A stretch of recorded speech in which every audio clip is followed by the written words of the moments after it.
for a better deal remains a work in progress. As a sign of good faith, we will continue to negotiate. We will continue to press forward our full claim and our full conditions claim. But I think this is a very positive step forward whilst we continue to negotiate for the full wage claim and all of those improved conditions. The countdown to the state election continues. The Premier and opposition leader went head-to-head at a business lunch in the city today. Ashton Hearn says while the state is going ahead in some areas, there are growing areas of concern. I don't want to be the Debbie Downer who talks things down, but so many South Australians, the simple answer about whether their life is better after 4 years of Labor is no. All of the fundamentals are going backwards. They don't feel better off. They're finding it harder to pay their power bills. They are finding it harder to get into the health system. 2 polls out today show Peter Malinauskas and Labor are headed for a landslide victory. South Australians head to the polls on March 21. Federal opposition leader Angus Taylor has weighed in on the arrest of Andrew Mountbatten Windsor, declaring all are equal before the law. UK police have questioned the former prince on his links to convicted pedophile Jeffrey Epstein while in public office. Mr Taylor says his fate is in the hands of the British legal system. We live in a legal system which is very similar to the English legal system. All are equal before the law. He needs to stand before law enforcement and the courts in the UK, and that's absolutely appropriate. A major military build-up is happening near Iran as the US prepares for the possibility of strikes. President Donald Trump says the world will know in about 10 days if a deal on the country's nuclear program will be reached or whether military action is needed. Former White House advisor Laura Schwartz says the nature of any deal still remains unclear. Is this about the nuclear program and drawing it down in Iran, or is it about regime change? Or is it both? And it's not been clearly stated by the administration. And tributes today for Eric Dane, the former Grey's Anatomy star, has died at the age of 53 after a battle with Lou Gehrig's disease, also known as ALS or motor neurone disease. Now turning to 5AA Sport. Whether your block is the size of Adelaide Oval or the Gold Square, build with Sterling Homes. The crosstown rivalry will be alive and well at Alberton tonight. Port and the Crows are playing a pre-season showdown. In other pre-season practice matches today, Essendon had a comprehensive win and GWS is facing more injury woes. Adelaide United will host the Perth Glory tonight, hoping to cement a spot in the top 3. And 36er Bryce Cotton has been ruled out of tonight's clash against the Wildcats in the West. He'll miss due to back soreness. Now checking 5AA traffic. Afternoon at Albert Park at a smashed look out for West Lakes Boulevard near Clark Terrace.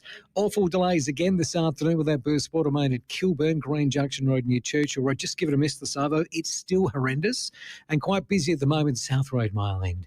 Cameras Beckman Street, Glandor and Cashel Street, St Mary's. Be prepared for fires, floods and other dangers near you. Download the Alert SA app today and get a heads up from danger with customised mobile alerts. Adelaide's most accurate traffic on 5AA. Now the 5AA forecast. Get the Toyota Forklift Advantage. Visit toyotamaterialhandling.com.au. Sunny this afternoon, partly cloudy tomorrow 35, Sunday showers 28, Monday mostly sunny, also 28. Right now it's 34 degrees. Now let's hear what's happening on 9 News tonight. I'm Brenton Braglis. Tonight, royal reckoning. Disgraced former Prince Andrew arrested, accused of misconduct in public office. The King's brother interrogated over Jeffrey Epstein links. We'll have comprehensive coverage live from London. Plus, the simple blood test to detect Alzheimer's years in advance. And the Adelaide Fringe begins. 9 News. Your news. 9 at 6 on 9 and on 9 Now. Streaming live via the 5AA Player app on DAB Digital Radio and on 1395 AM. This is 5AA, always Adelaide. Adelaide's only local sports show for the drive home. Rowey and Timmy G. The 5AA Sports Show. It certainly is, and welcome to God's country. Well, I went through the Russell Ebert gates anyway, but we're at Alberton Oval for tonight's clash The showdown, the mini showdown in the pre-season between Port Adelaide and Adelaide, live from Alberton Oval. We'll bring you every bump, thump and kick as it happens here. It's the pre-game. The sample sides are out there at the moment. They've played a half of football, just begun the third term. Port Adelaide 8-10-58, leading the Crows 4-1-25. As I welcome Stephen Rowe, and he's found a little friend out the front, Scott Camporeale. Welcome. Oh, God, Thanks, we're boys. at Alberton. Why have I got a rash? Do you know what? Someone's treasure is someone else's trash in it. No, but look, this is a beautiful ground, isn't it? It is. It's magnificent. I'm glad it's a couple of degrees cooler, because, God, it was hot when I walked here. Well, it's cooler because you're in an air-conditioned box. That's true. So, yeah. Hey, Timmy, this is new. Yeah, reasonably. This has been here a couple of years now. Since COVID, we got permission to upgrade this particular heritage grandstand.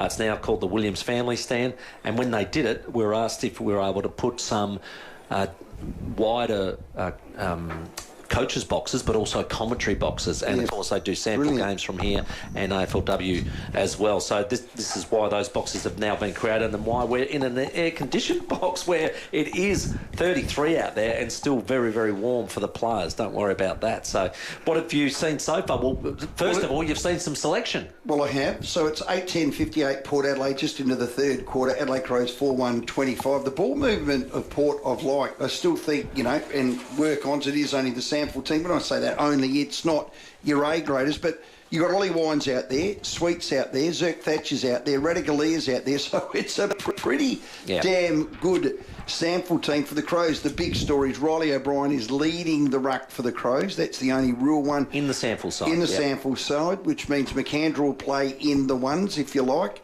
Saligo's going to play a half, we've been told, which is good. We haven't seen him for probably 5 or 6 weeks, which is exciting for him. We know what he can do. And just going through the teams, there's a lot of injury. Oh, Ollie Wines is out there for Port Adelaide. And that's on the basis of he won't play the first 2 rounds through suspension, so they want to have a look at others. Yeah, I get that.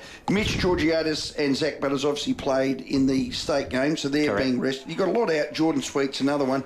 Crows are the big ones. Calamarchi, Sid Draper, you'd think is in their best 25. Dan Curtin, Mitch Hinge, who else? Isaac Rankin, Isaac Cumming and Mark Keane. It's starting to get a big number of those injuries. Well, just on your point there... I don't want any more today, please. Radicaleer and Zerk Thatcher in this sample side, which definitely shocked me when I arrived here this afternoon. What's happened is they're going to have a look at Harry Ram. And Harry so Ram, they should. Well, will he get the job on Thilthorpe? That'll be interesting. Just have a listen to Harry Ram. Brandon, I play a bit like him when it's deeper, and then Aaliyah, when it's up high, I can come off and intercept like him. I'm just trying to make those big plays and get a bit more leverage off my opponents. I just look at it each day. How can I get better? What can I do to make myself the best teammate? I think I've done everything I can to put myself in the best contention to play. If I get there, I get there, but if I don't, I'm just going to work harder to get there. Yeah, so the young fella's got his opportunity, and we'll see how that goes tonight. That's you know what? It's trial games. You've got to have a look at the other players and the depth in your squad, which is understandable. So now the interesting one, which I'll throw to both you, Rowey, and Campo on this. We spoke to Nixon. He's talked to Cornsey recently, just about how he's developing as a coach. 7 seasons now, his first final series. Just have a listen to this grab from Matthew Nix.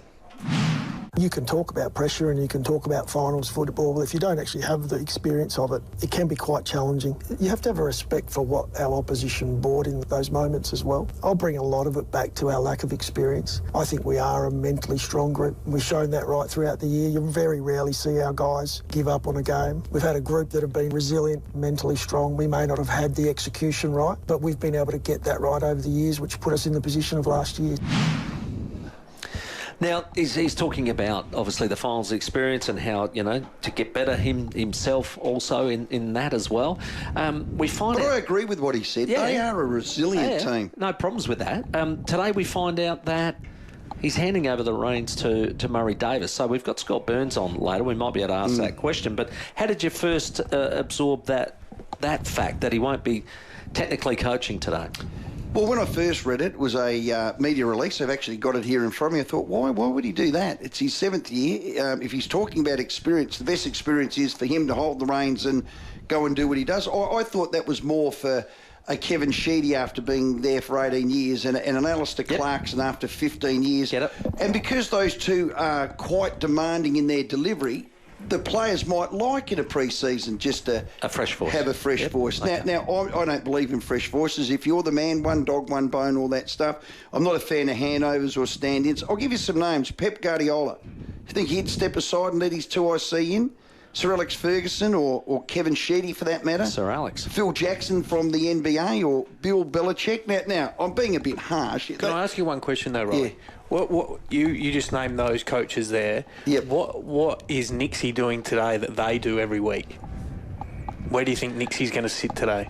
I think he's going to be down the bench. Yeah. So those basketball coaches, those soccer coaches, they get to sit with the players. That's exactly right. It's a different dynamic sitting down at ground level than it is up in the coaching. But I like, from a structure and a strategy and understanding the game point of view, I didn't like being down at ground level. I think you see better and you make better decisions up in the coach's box. But player management. That's more a touch and feel with the players, conversations, rather than actually the strategy of the game. So, you know, rightly or wrongly, it just gives him a different look because I don't think he's really done it too much other than, you know, in pivotal moments when he felt like he needed to get down a boundary line for the players. But it's rare, isn't it? Yeah. He's not one of those coaches. No. He's more of a box coach, which is understandable. And Murray Davis, it's his 2nd year. I know he came highly experienced coach, though. He is experienced. So he's coaching director. We have asked him, has he got aspirations to go higher? And there's nothing wrong with an organisation trying to improve someone's skill set, and maybe that's a bit of it as well.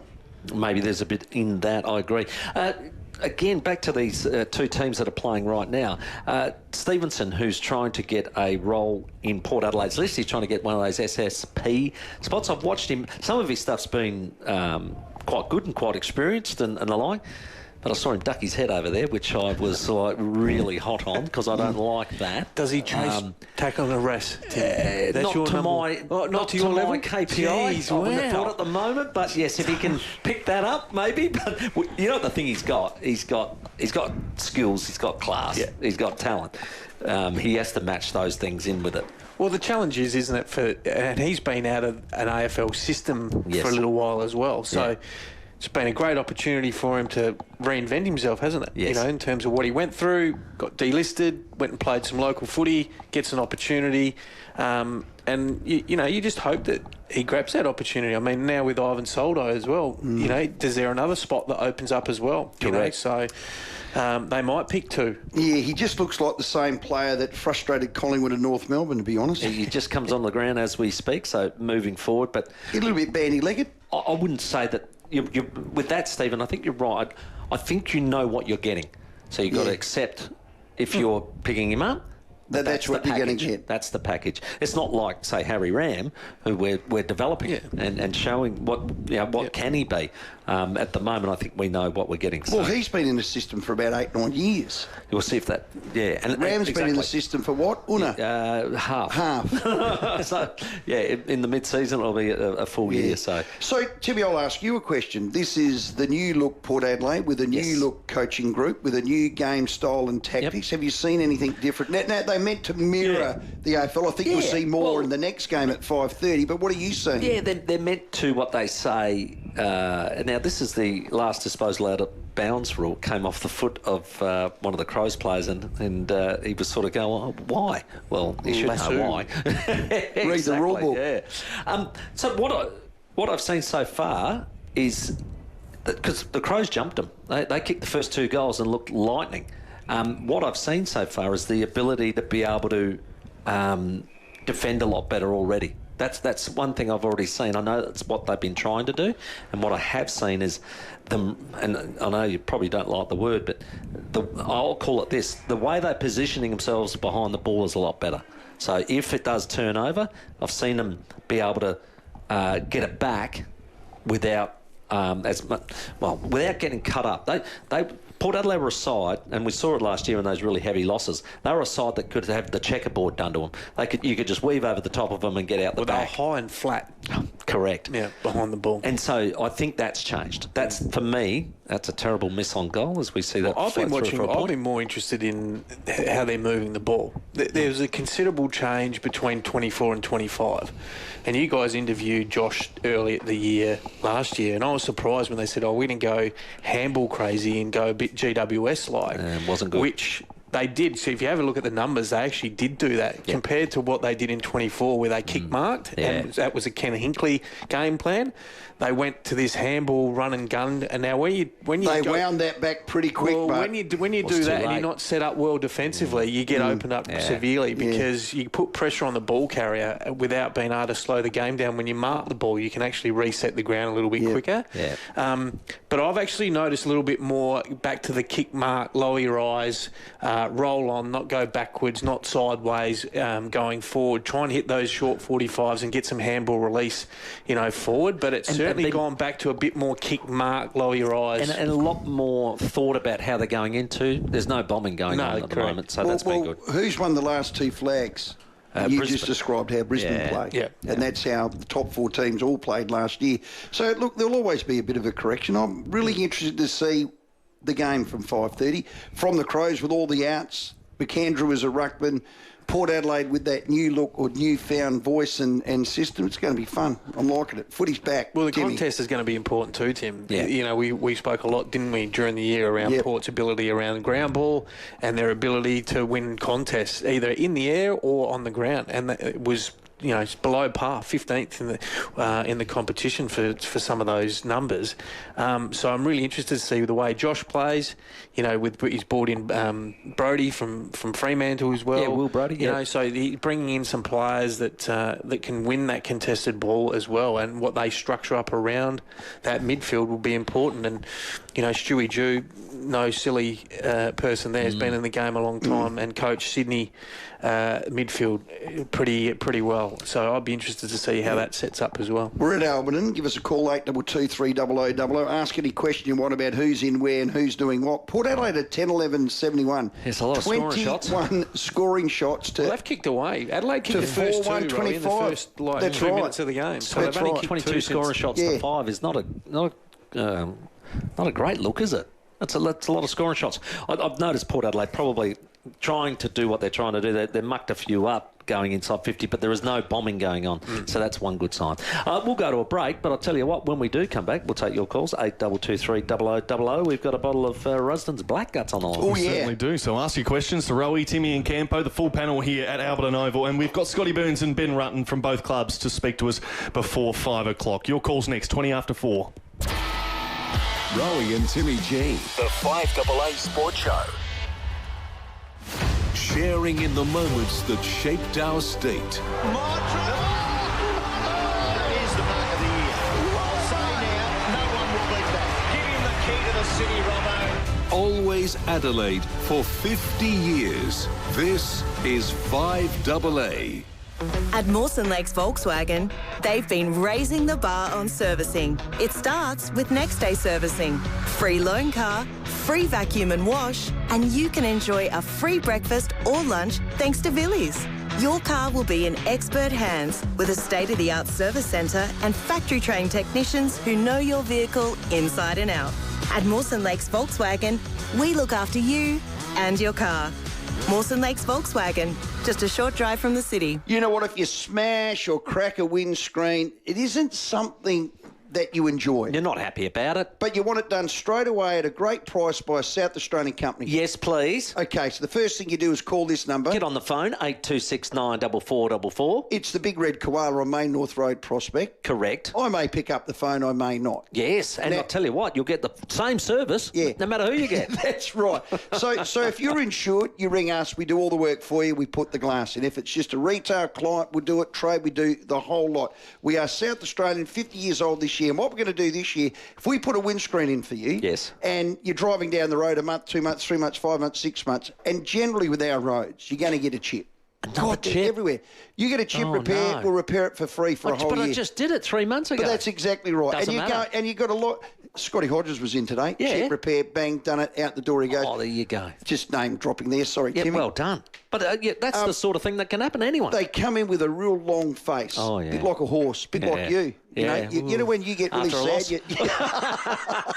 you wear your heart in your sleeve. But then I put a smile on your face because I'll chip repair it for nothing. Oh, that's great because I've already done it in the last 12 months. Nobody has skipped into complete windscreens. No. Woohoo. But they will now. No, they will. Well, they will if they get it the second time. Absolutely. Complete windscreens, 220 Main North Road, Prospect. Get on the blower. Give us a call on this number. 8269 4444. 5AA is celebrating what makes Adelaide truly special. Local businesses across our city, north, south, east and west. Well, we're celebrating great South Australian local businesses and this one's a favourite of mine. Budget Car and Truck Rental. Joining us, Director Angela Murphy. Angela, welcome. Thank you, Rowey. Thanks for having me. 40 years, yes. Family owned. People do think, budget rent-a-car, global business, but they don't realise that it's our family own it and run it locally. And all the way up through the NT, through Alice, all the way up to Darwin. Yes. I think 25 locations across these two states. Yes, so we've got 3,000 vehicles across that many locations. I've never been to one of your locations from the airport to Salisbury to Wingfield, anywhere where you haven't had the car that I wanted. And your fleet range, there's vehicles like Corollas or Camrys, there's all the hybrids, Prados, Utes, the vans, the Hiluxes, but all those moving trucks. With those moving vans, you can drive them on a normal car licence. They're pretty easy to operate. Easy to operate. We've got the variety of fleet, 8-tonne Pantex and refrigerated freezer vehicles. Angela, 25 locations. I reckon I know them all, but I'm going to leave that to you. We are spread around the metropolitan Adelaide, which is Wingfield, Salisbury, Clemsick, Morfett Vale, Milestone, and we've just moved to our new location at 230 Pulteney Street, and everybody can always reach us on the phone, and you know that phone number, Rowey. Angela, I do. 13 27 27. Budget Car and Truck Rental. 13 27 27. 5AA, supporting local, celebrating SA. Win one of 6 fantastic Mahindra cars, plus 50 petrol vouchers valued at $1,000 each. Buy the advertiser from now until March 8, find the code word and enter at winwithnews.com.au. T's and C's apply. SAT 25/2116. Toolkit Depot's Price Beat Promise means you get low prices on your favourite tool brands. Rowey and Timmy G, live from Alberton Oval for 5AA pre-season football.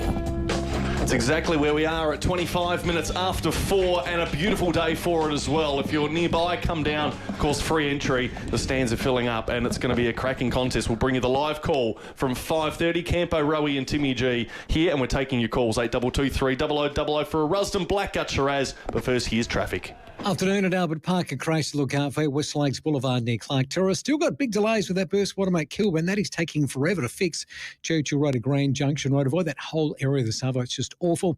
And got camera Doothys Road at Malvern to look out for too. Adelaide Fringe stretches beyond the city, bringing art, laughter and connection to regional towns across South Australia. Explore what's on near you at adelaidefringe.com.au. Adelaide's most accurate traffic on 5AA. Yeah, we're taking your calls, 8223 0000. We've got Bruce on the line. G'day, Bruce. How you going, Timmy? How you going, Rowey? Good, my man. I'm really in favour of this MotoGP, and I'm the one that rung Stacey about all the whinges. But I just can't get over it. There's so many negative comments on social media everywhere about it's going to be unsafe, or riders are going to get killed and all the rest of it. Sam Shahin was working on getting this here back when COVID was on. Yeah. And why? Oh, he dropped out. Well, we had Sam Shahin on yesterday, Timmy. Yes. 15 years he's been working on this. Oh, this was his dream to get MotoGP. Unreal. The bend was designed specifically For that. for this race Right. and F1s, and his dream is So to always the first do it. one will be there. Well, No. Street circuit from straight the street circuit. So I've spoken to a couple of people since. There'll be no concrete. There'll be runoffs. It'll be as safe as houses. About 3 months before, they'll actually do, like that bloke that rung up on air said, they'll do a perfectly one strip of, asphalt. Right. So there'll be no... You know how we've got those steel... potholes. There'll be no lines, there'll be nothing. It'll be... So no sewerage holes? Nothing. No. It'll be a pure right. So for racetrack. For that time safe frame, as houses. It's absolutely, So pristine. Not like we saw at the Vegas Grand Prix where... Exactly. None of that. There'll be none of that. Well, you can't on a motorbike. We had a rooster ring yesterday and said when they go around a corner at, 300 kilometres an hour, the size of a 50-cent piece is all the rubber that's touching the asphalt. Wow. So it has to be perfect, and there's a grade of it. So they'll do all that. They will do it world class. I saw the They're going to have to. outline of the map, and that looked pretty cool. Yeah. So, I think we can do it without perhaps taking too much away from it.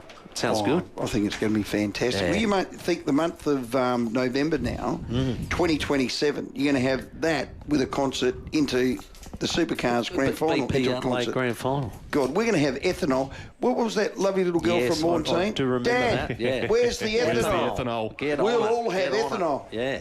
No, brilliant. I look forward to it. We are just about an hour away now from the start of this trial game between Port Adelaide and the Crows. The Bees are running around at the moment. It's Port Adelaide by 40 points in that one.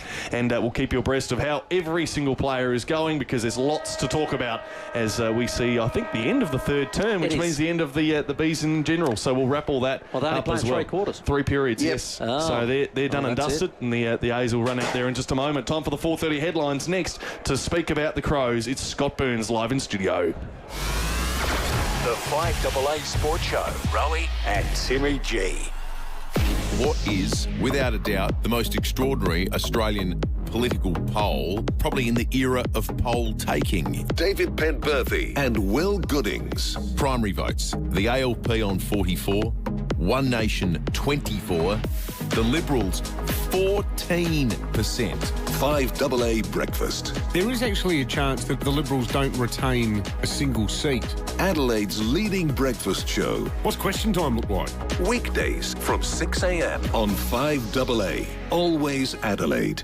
Who wants to go on a holiday? Dreaming of your next getaway? With Travel Auctions, the choice is yours. From powered sites for caravanners to holiday cabins, relaxing cruises and hotel escapes, there's something for everyone. And here's the best part. You bid the price you want to pay. With Travel Auctions, it's as simple as placing a bid, and if you are successful, hello holiday. Travelauctions.com.au or call 1300 656573. No hidden fees, just great deals. Go Harvey Norman Hot Deals on Dyson. Hot price on Dyson V8 Origin stick vacuum now just $377. Save $570 on Dyson V15 Detect Absolute Stick Vac with laser technology, leaving no mess behind. Now under $900. Bundle deal on Wash G1 plus V16 Animal at just $1,349. Plus hot deal on Dyson Airstray for fast styling without heat damage. Now only $546. Best brands, best range. There's more in store at Harvey Norman. Hot deals on Dyson on now. Go!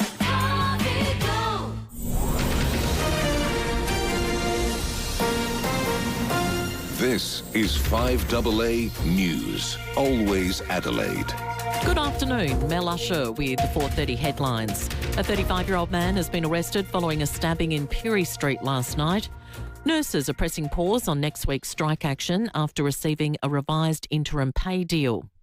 The US President has described the arrest of Andrew Mountbatten Windsor as a very sad thing amid the ongoing global scrutiny of those with ties to Jeffrey Epstein.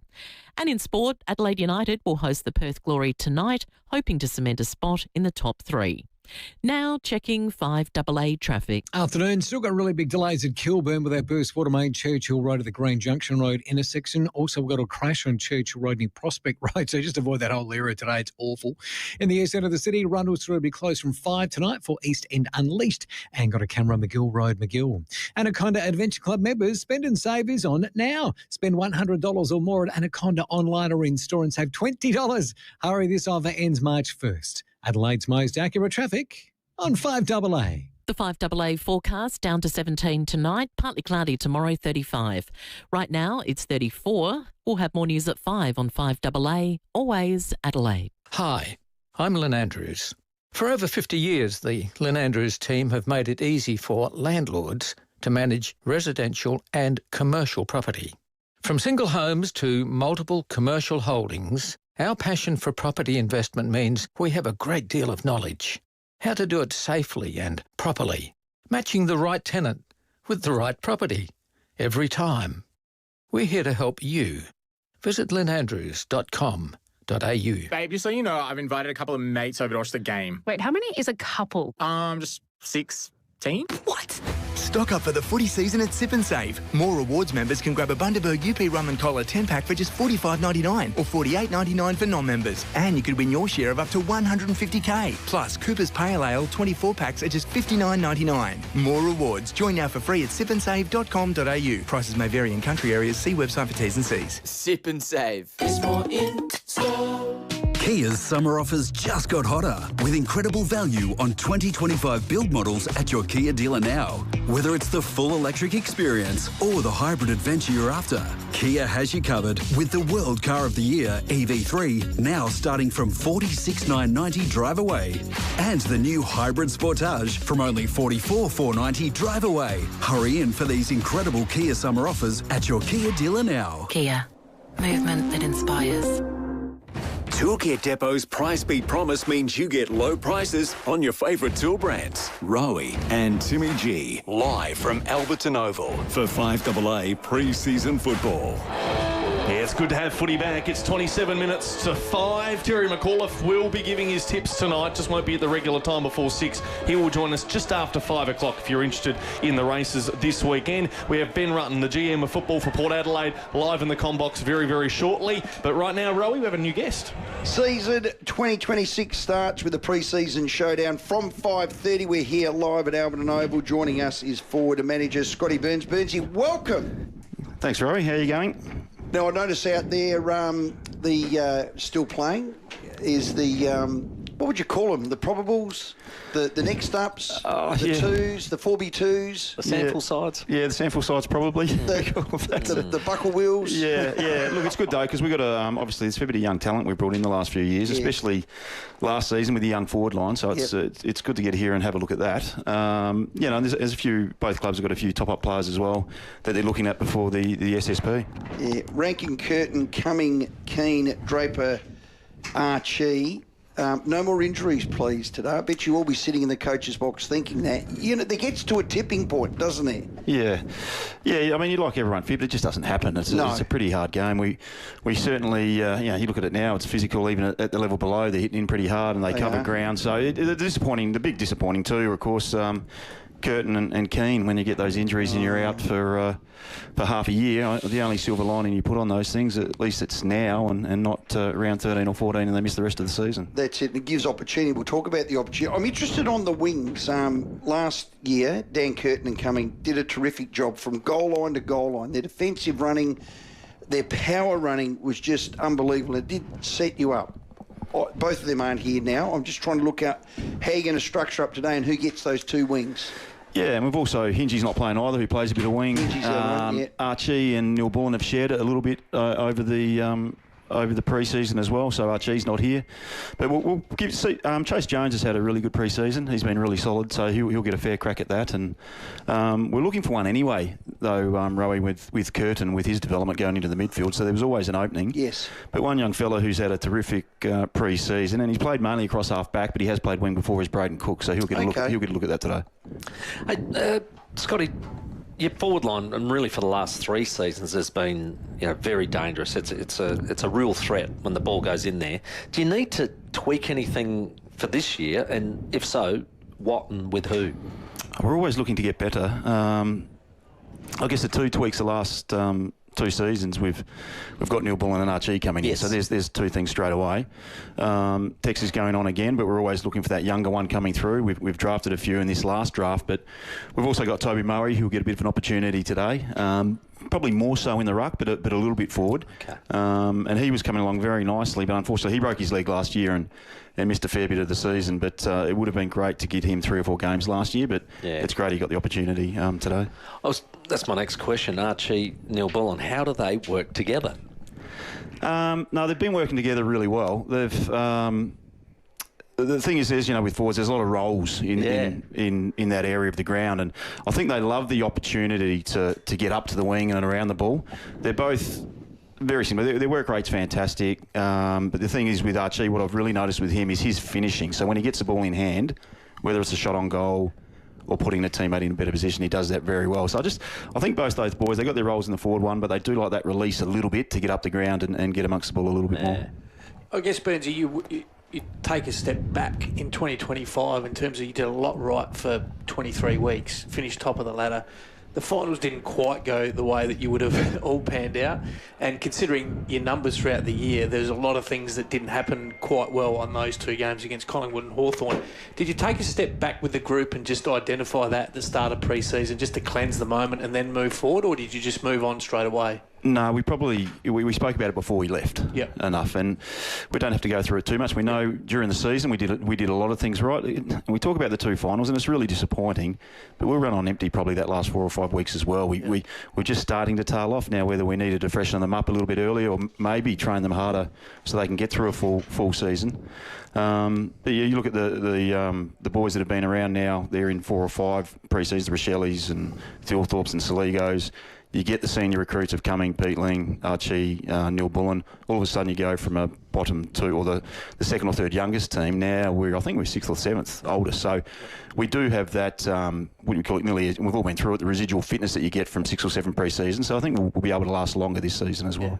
A lot has been said about the midfield, particularly over those couple of games. Burnsy, I thought they were really strong for the majority of the year. They still had their moments like all clubs throughout the year. Josh Rochelli's transition into the midfield, that's obviously really exciting. He looks really fit. I saw him the other day, and he looks like he's put a little bit of size. Has his tank increased as well to be able to cope with that? Yeah, it has. I would say it's probably 2 pre-seasons ago. Like he had a real, I think that was the wake-up call for him. Or not the wake-up call, but he understood where he needed to get to be a consistent performer at this level. So it hasn't just happened this pre-season. It's been a collective of work over the last 2 or 3. But he's definitely got fitter. The other thing he's doing well, he's actually hitting through the ball at ground level a lot better and holding his tackles, which obviously in this day and age, there's just so many numbers around the ball. You need to be elite in that area. We're watching the Samford Port take on the Crows. Rolly O'Brien's out there toiling away in the ruck. You're giving McAndrew a crack. Tell us about him. You're obviously putting a lot of weight on that centre bounce, the fact that they're throwing it up for him to get a look in. Yeah. Look, Lockie's 12 months in now. We got him here last year. He's actually signed up to Nord, and we had our lunch cut. Yeah, he did. Nord boys did. Yeah, and he was very, very solid in the SRNFL all last year. Had a very good pre-season, and these are the things that happen. We've seen it, even probably to an extent, maybe Brodie Smith the last 12 months. That eventually, when you keep recruiting young talent or keep replacing. Well, adding more depth to your team, there's competition, and he's been fantastic this pre-season. It's been a really good battle. Hasn't been a great deal between them, but probably Lockie's just that little bit on top. But we want to see him. We want to see him against the better rucks, although I get here today, and is that Jordan Sweet out there too? So it really looks like the 2 AFL rucks are playing in the SRNFL game from last year anyway. Rory reckons Nick's in Kari might have just had a little word to each other. But the other, it's more than centre bounce, and you know that. What we do love about Rolly O'Brien is how he gets after the ball afterwards. He helps out with positioning with the midfielders as an extra midi. When he's marking well, he's fantastic. His boundary line work, I think, is as good as any around the ground. Not so, because you can get a jump at it. But the other thing is the experience. So when he's on a Gorn's giving him one in the first quarter, giving him another one, he seems to be able to find a way to either nullify it or break even or get on top. That's been the beauty of Rolly O'Brien. Has McAndrew got those traits? He's played 2 AFL games. Yeah, he's got the capabilities, but it's like if you talk Jordan Dawson out and put a 2-game midfielder into the midfield to play his role, he's probably going to be labouring towards the end of the game. The good thing about Lockie McAndrew, though, is that he's actually been in pre-seasons at Sydney. So he just hasn't been in an AFL system the last 12 months. He's been up there. So he's been involved in that. Look, I think just with Rob, we've just got to rewind it, and it goes back to your question, Campo, earlier about last season. 15, 16 rounds in, he was outstanding for us, Rob. Like, he was a big reason that we were going well. Now, we all dropped away later in the year. And it's just really been the evidence from this pre-season where we've sat back and gone, and Rob would probably put his hand up too. He's been fantastic. It's been a great competition. Lockie does get over the top of centre bounce. He's 207 centimetres or 210. So he's pretty hard to nullify there. But Rob's been fantastic in our match sim in following up. And that is his strength too. And you talk about Gawn, he just keeps working and keep grinding, and eventually, if a ruckman does get on top of Rob, it's probably ended up pretty even battle by the end of the game. So there's a real test for Lockie. Yeah, that's good. It's exciting for him. Bernsey, I asked Nixie when we had him on a couple of weeks ago just what he learnt as a senior coach in his first finals appearance, because it was his first final appearance as well. What did you learn as a whole coaching group through that experience? That's a good question. There's a lot of things. There's probably a few things I don't really want to say. No, fair enough. As much too, but it's a really good question. Look, we probably, you can react at times, or you can change things. Sometimes you don't need to, and you back them in. We've had a system all year. Let's continue with that. And other times you can stay a bit stubborn or stay true to a system, and you need to go, we just needed to tweak that a little bit. I would think mainly from our point of view going in, most of the preparation, we thought that was generally ticked off on how we wanted it. I think unfortunately, we came up against two pretty hot teams, obviously, in Collingwood and Hawthorn, and they always are in finals anyway, so you've got to be able to match them with that. The biggest thing, I think, it was probably me, and I won't do the coaching panel, is when you look at a Rochelle and ranking out together, do we have that talent and that X factor to maybe make those things happen in finals? And we didn't quite have that enough, I didn't think. We had some great players who try really hard, bust their guts. But that X factor was missing. There was a little bit of X factor, and that's why we love our boys, because even if you go back 5 years ago, we'd be talking to coaches at other clubs, and they'd be talking about our tackling, our contested possessions, and our effort. You boys are on the right track. You can see it. You've got some great guys here who don't give up. They keep going at it. So we had a lot of good feedback from other clubs as well. We're on the right path. Hopefully we can take a better step this year. Yeah, I totally agree, Bernsey. I mean, losing Isaac and Josh coming back from a long-term injury, to expect him to sort of play at a high level in a final was, and young Michael Lanning was hard. But the one I want to ask you, Bernsey, is your skipper. His ability to play midfield but then go forward. What's your thoughts on him now? Obviously, being able to introduce Josh into the midfield, does he get a little bit more time forward? Because I think he's really dangerous ahead of the ball. Oh, there's no doubt he is. He's a terrific halfback flanker as well. He can go back there, and that's where he cut his teeth probably. Once again, if we go back to last season, we tried to look at the end of the season. We tried to look at getting our midfield depth better. We saw the improvement of Curtin over the pre-season. Yes, we've got Rochelle who's improved over the pre-season as well, but we still need to see it during the proper season. Dawson spends more time forward. That's our A-grade All-Australian midfielder who's not there. Yeah. So there is a balance with that too. We need him on ball. But we do like what he does when he goes up forward, because we play the three tools, and most teams play the three tools now anyway. But when one of them are off, or Riley Thilthrop's in the ruck and he goes down there, it's the other team better have another tool there as well, because he's so good in the air. So he adds so many things to us. And if we can get depth in the midfield, that would definitely, whether it's back or forward, it gives Dawson the opportunity. And what is he now, 28? Hopefully we keep improving that depth over the next few years, and then he gets to 29, 30, and he can spend a bit more time forward or back. Forward coach Scotty Burns, our guest. One last one. What do Pep Guardiola have, Sir Alex Ferguson, Kevin Sheedy, maybe Phil Jackson and Bill Belichick have in common? Well, there's a few titles there. Some big names there. They've never handed the controls over to their understudy. Oh, haven't they? No. Ever, period, full stop. But we are. Murray Davis is in charge today.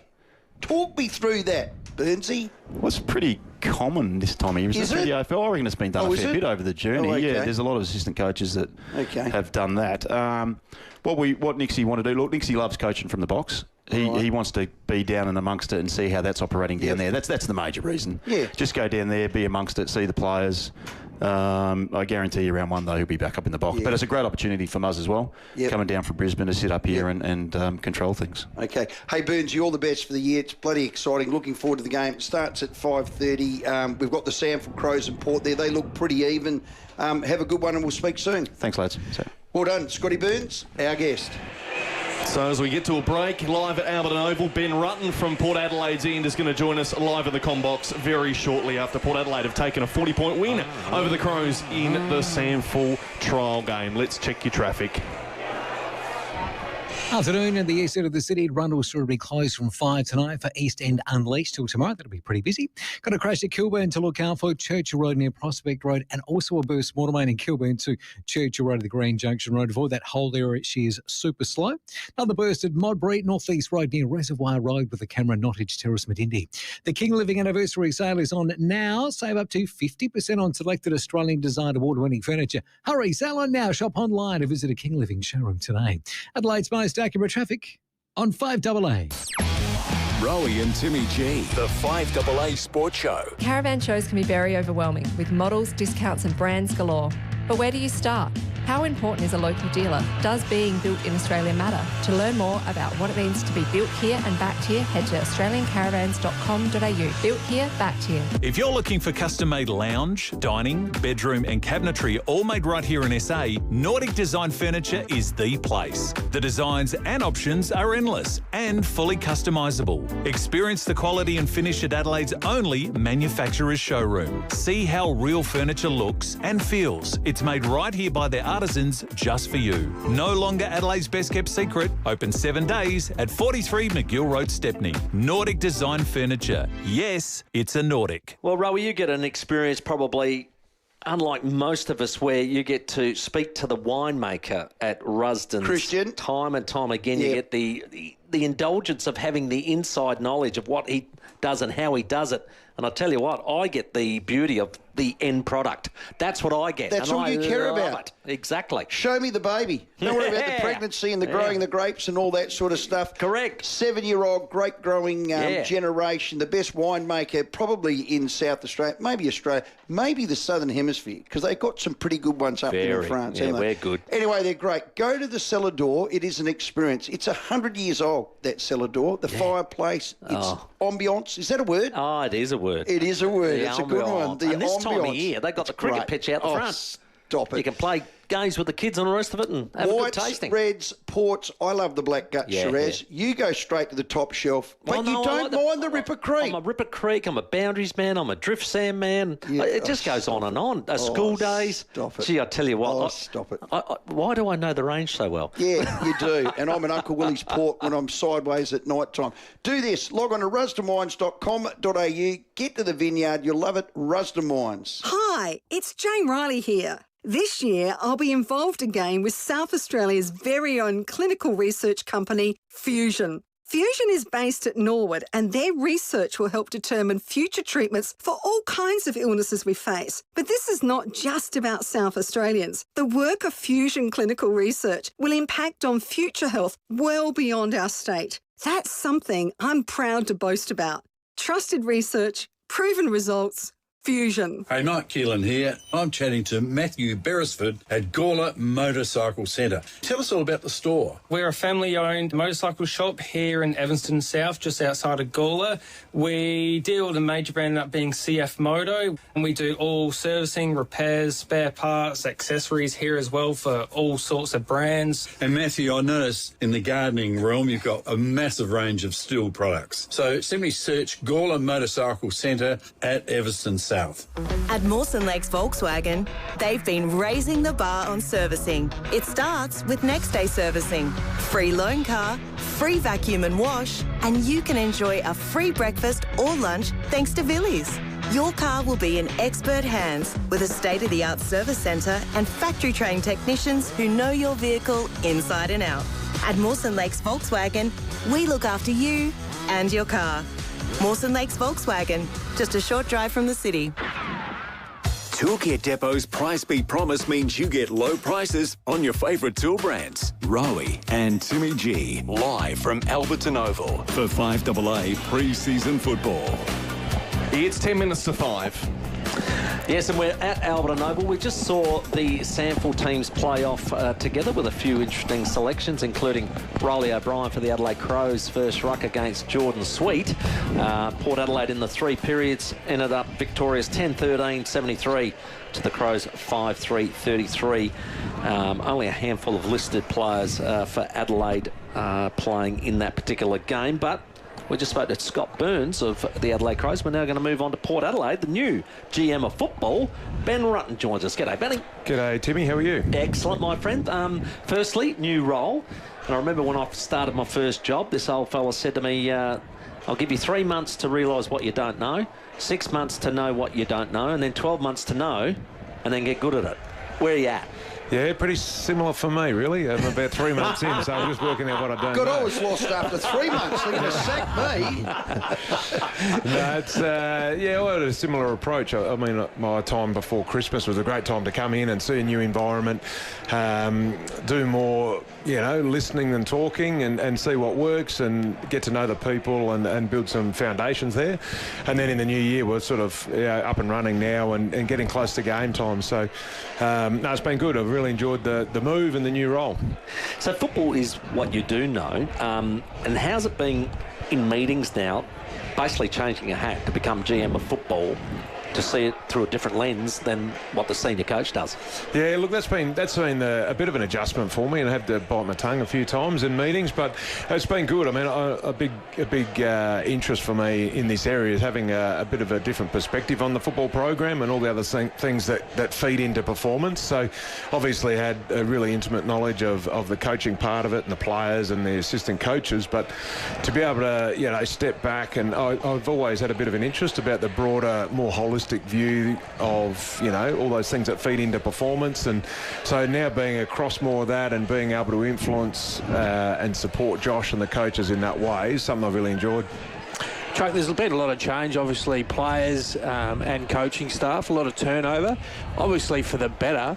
What are we going to see today from a game style point of view? We touched on it earlier, the difference between what Ken bought in 24, then they went a little bit more handball happy in 25. That obviously didn't work through a lot of different reasons. What's Josh going to bring today? I noticed, particularly in the sample, a little bit more kick mark, lower your eyes, let's not bomb it inside forward 50, and a little bit more sort of handball receive from behind.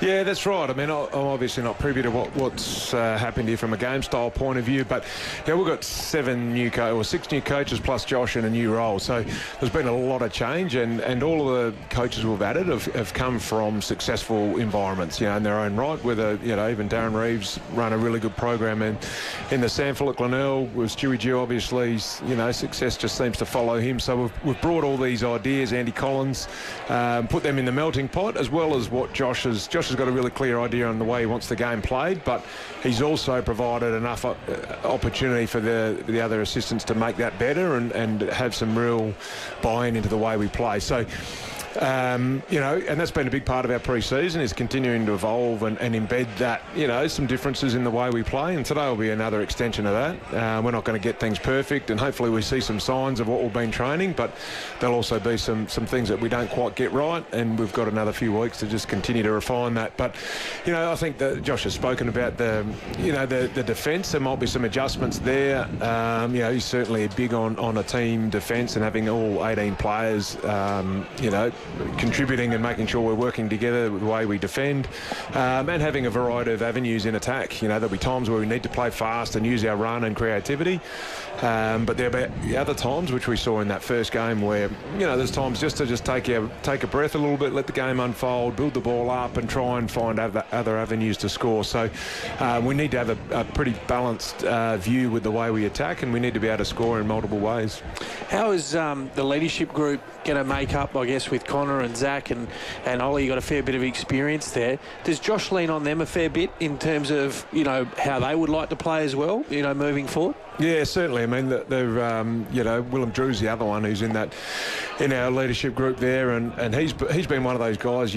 As an outsider, you come in and you maybe underappreciate what Willem Drew does and what he adds to the team. I mean, we obviously know Connor and Zach are fantastic players, and I think that's really well understood. But Drew is the other one who's really, an important link kind of man within the club. But certainly those guys, we value what they have to say. They're important players, and they've got it's easy when you're sitting up here to be able to watch the game and make moves, but to be able to get that insight from those key players on the field, what are they feeling, what are they seeing, what's their feel for the game, certainly is important for the coaching group. Did I hear you say you're not privy to game style? No, game style. Previously to this year. Previously. Yeah, I didn't know. I was going to say, fair dinkum. You're the general manager of football. You don't know how they're going to. Sorry, Rowey. so switch your, Keep tell me up. to switch my ears on. What is they're painted on? He reckons they're painted on. That's what you say to me.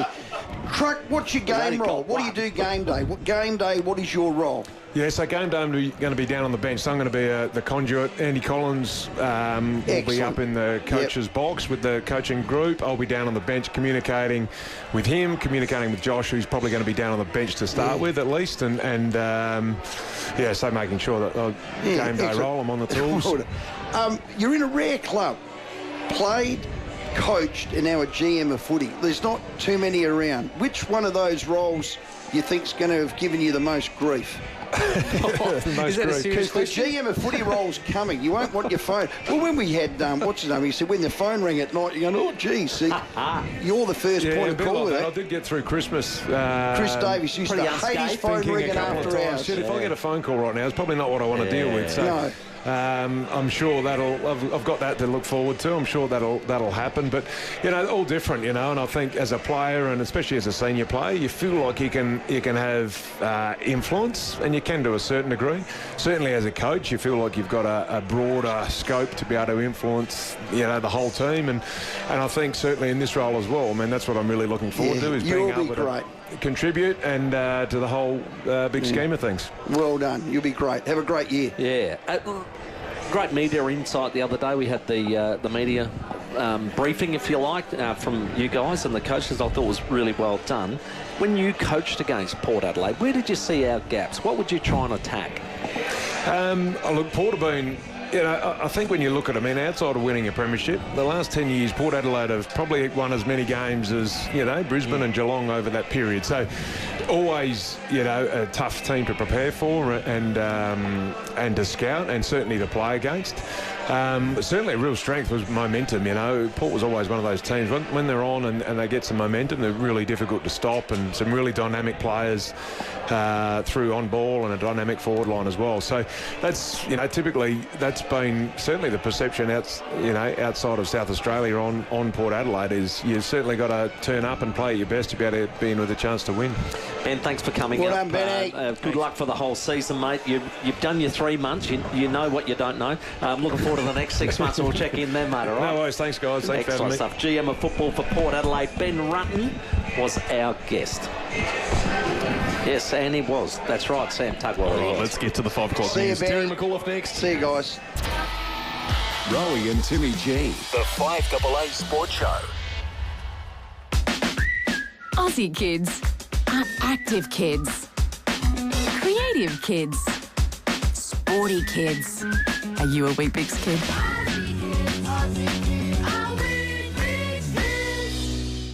Mark Boris is the mentor who keeps choosing stories over spreadsheets and keeps feeding those big ideas.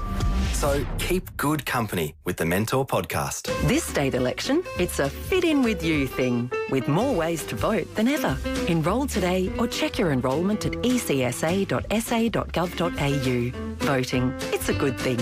Authorised by M. Sherry, Electoral Commissioner, Adelaide, South Australia. This month at Paradise Motors Omoda JQ, get $3,000 off the J7, J7 SHS, J8 and Omoda 9. But hurry, this offer ends February 28. Book a test drive today and experience luxury and power up close. Discover the breathtaking Omoda 9 SHS, rugged yet refined JQ J7 SHS, the versatile JQ J8 and the all-new JQ J5 EV. New and demo vehicles are in stock and ready for delivery. Visit Paradise Motors Omoda JQ at the Grove Shopping Centre. Your next journey starts now. T's and C's apply. MVD 352106. Adelaide's news leader for 50 years. This is 5AA News. Always Adelaide. Down to 17 tonight, partly cloudy tomorrow, 35. With the 5 o'clock news, good evening, I'm Mel Usher. Nurse Next Door, offering caregiving and nursing services to help you to stay at home. nursenextdoor.com.au. A man has been arrested following a stabbing in Pirrie Street last night. The victim and a friend were on Pirrie near Devonshire Place when they were approached by an unknown man. During an altercation, he allegedly produced a knife and stabbed the victim in the abdomen. A 35-year-old from Adelaide was arrested this afternoon and charged with assault causing serious harm. He was refused bail and is expected to front court on Monday. South Australia's nurses have suspended next week's industrial action at the Lyle McEwen Hospital. It's after the offer of a further 2% interim pay rise in October on top of an immediate 4% pay rise. It means more than 6,500 nurses across the state will receive pay rises of more than $6,000 and patients won't face the disruption of a strike. The Prime Minister has spoken about the Andrew Mountbatten-Windsor developments over the past 24 hours. The former Prince was arrested on suspicion of misconduct in public office. He was released without charge after 11 hours of questioning. The King released a statement saying the law must take its course. Anthony Albanese backing His Majesty's stance. This would be a difficult time, but he has responded appropriately, which is that no one is above the law, and Andrew Mountbatten-Windsor, as he's now known, will have to face all of the consequences of whatever it is that is being investigated. Two polls out today show Peter Malinauskas and Labor are headed for a landslide victory a month out from the state election. The Liberals' switch to Ashton Hearn as leader has failed to claw back voters. But the Premier says he's not focused on the opposition or the polls. For me, nothing changes. You know, what you've started to see with our announcements around aged care, health, AUKUS and skills and housing, and there's a lot more to come, is all about what we would do if we're given the opportunity by the people of the state to be able to keep the momentum going. While Ashton Hearn says the election is not over yet, she says she's focused on what they can do for the people of South Australia, announcing former Howard Government Federal Minister for Finance, Nick Minchin, would be leading the Liberals' proposed Tax Reform Commission if elected.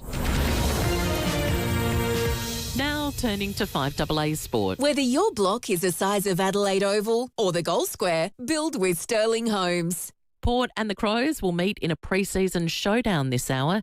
Adelaide assistant coach Scott Burns says it's a chance to see how players are going. Toby Murray, who'll get a bit of an opportunity today, probably more so in the ruck, but a little bit forward. And he was coming along very nicely, but unfortunately he broke his leg last year and missed a fair bit of the season. But it would have been great to get him 3 or 4 games last year, but it's great he got the opportunity today.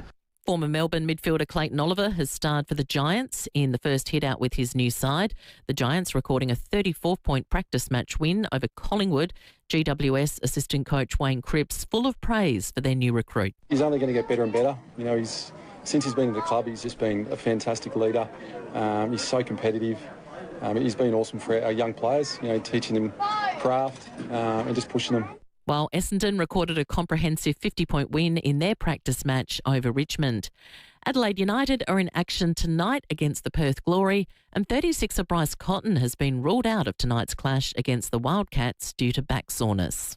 Now checking 5AA traffic. Afternoon, couple of things to look out for on the drive home. Got a breakdown at Waterloo Corner, the north-south motorway near the interchange. Hackney nasty crash involving 2 cars and a bus. Oh dear. Hackney Road near Plane Tree Drive. And Kilburn still got that burst waterway causing big delays. Churchill Road and Green Junction Road. Try and avoid that on the way home tonight if you can. Nottage Terrace Mendindi is where you find a camera, plus Peacock Road in the Parklands. 40 million reasons to play Keno Go with a $40 million jackpot every 3 minutes. Download the Keno Go app and take your shot at life-changing winnings today. Adelaide's most accurate traffic on 5AA. Now the 5AA weather. Get the Toyota Forklift Advantage. Visit toyotamaterialhandling.com.au. Down to 17 tonight, partly cloudy tomorrow 35, Sunday rain and 28, Monday sunny also 28. Right now it's 33 degrees. Now let's hear what's happening on 9 News tonight. I'm Brenton Braglis. Tonight, royal reckoning. Disgraced former Prince Andrew arrested, accused of misconduct in public office. The King's brother interrogated over Jeffrey Epstein links. We'll have comprehensive coverage live from London. Plus, the simple blood test to detect Alzheimer's years in advance. And the Adelaide Fringe begins. 9 News. Your news. Night at 6 on 9 and on 9 Now. Go Harvey Norman hot deals on Dyson. Hot price on Dyson V8 Origin stick vacuum now just $377. Save $570 on Dyson V15 Detect Absolute Stick Vac with laser technology, leaving no mess behind. Now under $900. Bundle deal on Wash G1 plus V16 Animal at just $1,349. Plus hot deal on Dyson Airstray for fast styling without heat damage. Now only $546. Best brands, best range. There's more in store at Harvey Norman. Hot deals on Dyson on now.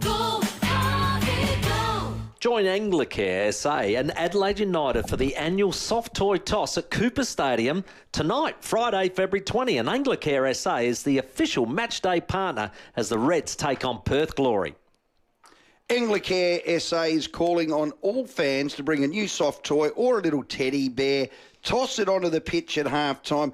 Every donated toy will go to the South Australian children in need, bringing comfort to families. You know what? A lot of them are doing it tough. Spot on. And look, if you can't make the game, that's okay. You can still make a difference. Donate online at anglicaresa.com.au/soft toy toss. So make sure you visit Anglicare SA in the Family Park before kick-off, learn more about their vital community services, and if you forget your soft toy, don't worry, you can grab one at the Anglicare SA marquee and toss it at half-time. Absolutely. Let's fill the pitch with kindness. Bring a soft toy and toss it at half-time this Friday, tonight, February 20 at Cooper Stadium. You can rent a little, you can rent a lot. Business too small to be noticed by those global car rental companies? Well, you can rely on Red Spot to look after you. We love renting to small businesses because we used to be one. We're the only Aussie family-owned car rental company in airport terminals and cities across Australia. And right now, Red Spot is giving you spot-on savings of 15% off every vehicle at every location. Book direct and save at redspot.com.au/radio. T's and C's apply. Red Spot.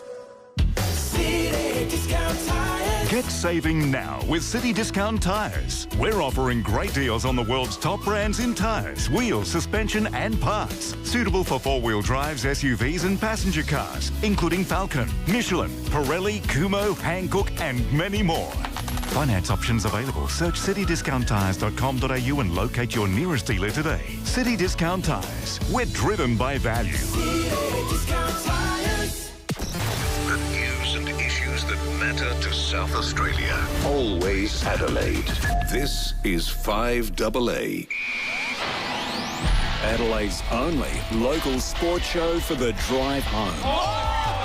Rowey and Timmy G. The 5AA Sports Show. It's 8 minutes after 5. We are live at Alberton Oval and getting ready in about 22 minutes for the opening bounce of the first Crows and Port Adelaide trial of the year. Woo-hoo! And it's exciting to have footy back. Rowey's here, Timmy G's here and Campo's here for the call of tonight's game. Yes, we saw the earlier game between the SANFL sides. Port Adelaide get up by 40 points. They had They smashed the Crows. Slightly more experienced side, without a doubt. Even though Riley O'Brien did appear for the SANFL side, which says that Lachlan McAndrew is going to do a fair bit of centre bounce work and ruck work for Adelaide tonight up against a young Dante Visentini, who I think Port Adelaide want to have a look at as well. So from that, we'll have a look at tonight's teams and see what they're going to bring to us. And we've got a very special guest with us, Scott Camporeale. Thanks for coming, mate. Campo. Very good of you.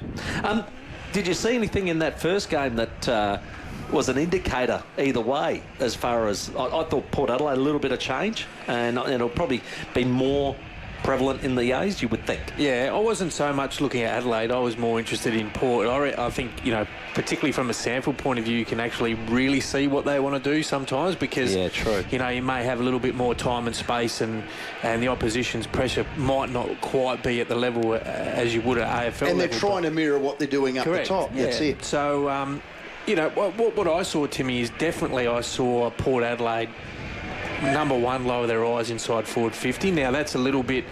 let's see what happens in the AFL game. They certainly didn't have a lot of tall targets from a sample point of view up there as well, so that may have been something that they needed to do just with personnel. But I definitely saw a more kick mark, lower your eyes, take that short 45 and then get a little bit of run and carry from behind. Definitely saw that. From a defensive point of view, they looked a little bit better structured up behind the ball. I thought at times last year Port Adelaide got too high and too flat, and that's why they got scored against on a lot of occasions that I watched them, Timmy. So they were probably the two things out of there. From an Adelaide point of view, didn't really see a lot of change in the way they want to go. Even personnel, it was business as usual. Riley O'Brien, centre bounce. Billy Dowling, midfield. Tyler Welsh up forward. They were the main guys from an AFL list point of view that were playing through there. Yeah. All right, we've got a very special guest coming up. Top billing. And I know that you'll like to be invested in this as well, Campo, because I know that you're a big man of the Eagle, John Kelton. I know you're a big follower of him, but you haven't heard anything until you've heard this segment. Timmy and Terry's tips. Terry McAuliffe, how are you, my friend? I'm very well, thank you, Timmy, and hello to Campo and also to you there, Rowey. Yes, they're just swapping headsets at the moment, mate. But we had I think another successful week, mate. It's been quite a nice little run so far. Yeah, we're going well as we head into some big racing as well. In fact, tomorrow in Melbourne at Caulfield, we've got 3 Group 1s. We've got the Blue Diamond for the 2-year-olds, the Oakley Plate for the sprinters, and also the Futurity Stakes. So all the better horses are certainly starting to limber up as they start to head into some of the great races coming up through the early part of summer and then into autumn. And tomorrow at Morphettville, we've got 3 black type races as well. The Cinderella Stakes for the 2-year-old fillies, the Lord Reams for the stayers, which are getting ready for the Adelaide Cup, Tim, and also the City of Marion Stakes. And probably some of those horses are hoping to get to the Goodwood back in once we get to May, deep into our carnival here in Adelaide. Yeah, well, gee, we're only about not even barely 3 weeks away, are we, for the Adelaide Cup on March 9? So looking forward to that. So what have we got at that tickles your fancy at Morphettville? Okay, well, I'm going to try and start with a winner in race 1, number 1, Bamiyan Buddha. This horse is going really well. In fact, he never runs badly, trained by Grant Young. And Brooke King, it's a pretty exciting time coming up for young Brooke at the moment. She's only a young apprentice, and she rides, I suspect, Jura tomorrow in the Lord Reams Stakes at Morphettville as well. And if it runs well, it'll run in the Adelaide Cup, and Brooke will retain the ride. So it's a very big occasion coming up for Brooke, possibly in the next 2 or 3 weeks. But she rides Bamiyan Buddha in race 1 for Grant Young. I think it'll be really hard to beat. And the other one I think will be very hard to toss tomorrow is race 4, number 1, Ronnie B, with the red-hot Canberra Willa riding at the moment. He's in great form, and it looks extremely hard to beat there tomorrow in race number 4. Yeah, I'm with you on that one as well. Love Ronnie B. He's been kind to me in the past, no doubt about that. Now, Campo is on the headset. He is a John Kelton fan. Any from JK? Well, JK tomorrow, he actually likes in the City of Marion Stakes. He likes a couple that can run well at big odds. He thinks Jax the Lad can run a big race. So this is in race number 8 tomorrow, the City of Marion Stakes. Jack the Lad can run a big race, and a Samurai Mind. I know he's invested in both of those at big odds. And as far as the Lord Reams Stakes is concerned, that the big race for the horses heading towards the Adelaide Cup, he did think number 1, Bold Soul, was the horse to beat from the Patrick Payne yard. And the other race I touched on, the Cinderella Stakes, and the other black type race on the program, he did think there the horse to beat was going to be the favourite Rebel Tuesday for Philip Stokes and Jacob Opperman. All right, I'll just get the... so it was Adelaide race number 7 in the Lord Reams. What number? Number 1?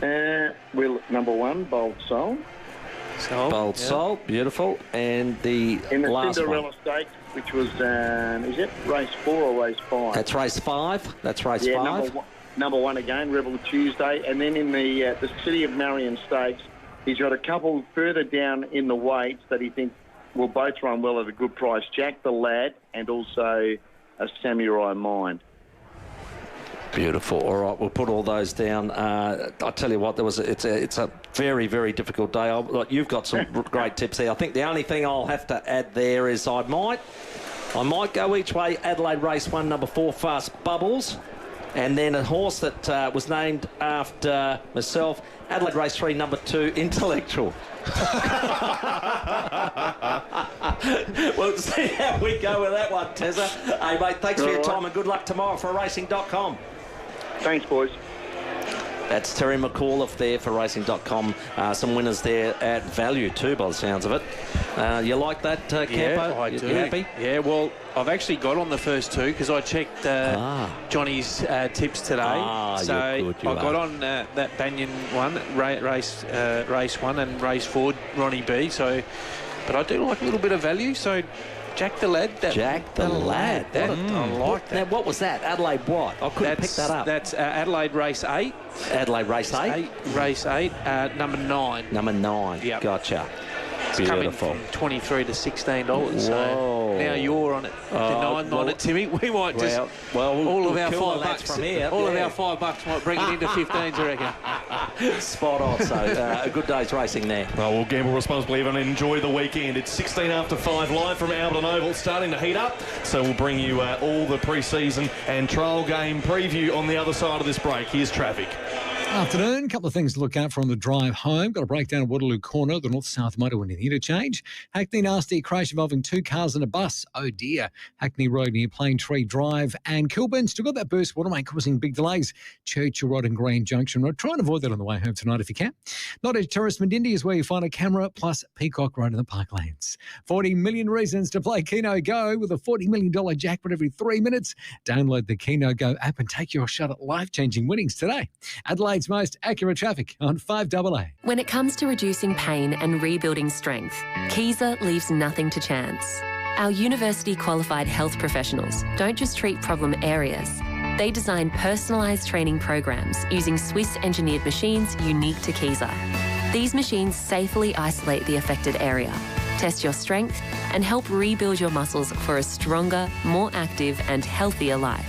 FIVEAA. Building strength with precision in Norwood and Glenelg. Lift your game with United. When you need to lift your game, nothing lifts like a cat from United Forklifts. If your current forklift is letting the team down, then it's time to lift your game with a cat from United Forklifts. The toughest and most reliable forklift is on special this summer for just $29,990.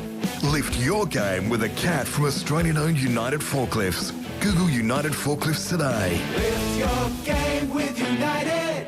You can rent a little, you can rent a lot. Whatever you're doing, wherever you're going, you can rely on Red Spot to get you there. We're the all-Aussie, family-owned car rental company in airport terminals and cities across Australia with a new fleet and 100% local Aussie service. And right now, Red Spot is giving you spot-on savings of 15% off every vehicle at every location. Book direct and save at redspot.com.au/radio. T's and C's apply. Red Spot. This state election, it's a fit-in-with you thing, with more ways to vote than ever. Enrol today or check your enrolment at ecsa.sa.gov.au. Voting, it's a good thing. Authorised by M. Sherry, Electoral Commissioner, Adelaide, South Australia. The latest Star Discount Chemist catalogue is here with red hot summer specials. Discover Melrose Organic Green Biotic Gut Support Blend, 195 grams to support intestinal-friendly flora. Just $26.99. Always read the label and follow directions for use. Star Discount Chemist. How can we help? Hey, it's Hayley from Adelaide. Discover cruising like never before with Azamara Cruises and Phil Hoffman Travel. Sail deeper into Europe, Asia and Australia with immersive itineraries, longer port stays and more overnight, so you can truly experience every destination. Receive up to $1,000 US on-board credit per suite on select sailings, including a 14-night Spain, France and Italy cruise from $5,029 per person. Offer ends 31st of March. Phil Hoffman Travel. Visit pht.com.au. As a South Aussie-based not-for-profit health insurer, Health Partners isn't just your health partner. We're your tooth-checking partner, hammy-stretching partner, chart-squinting partner.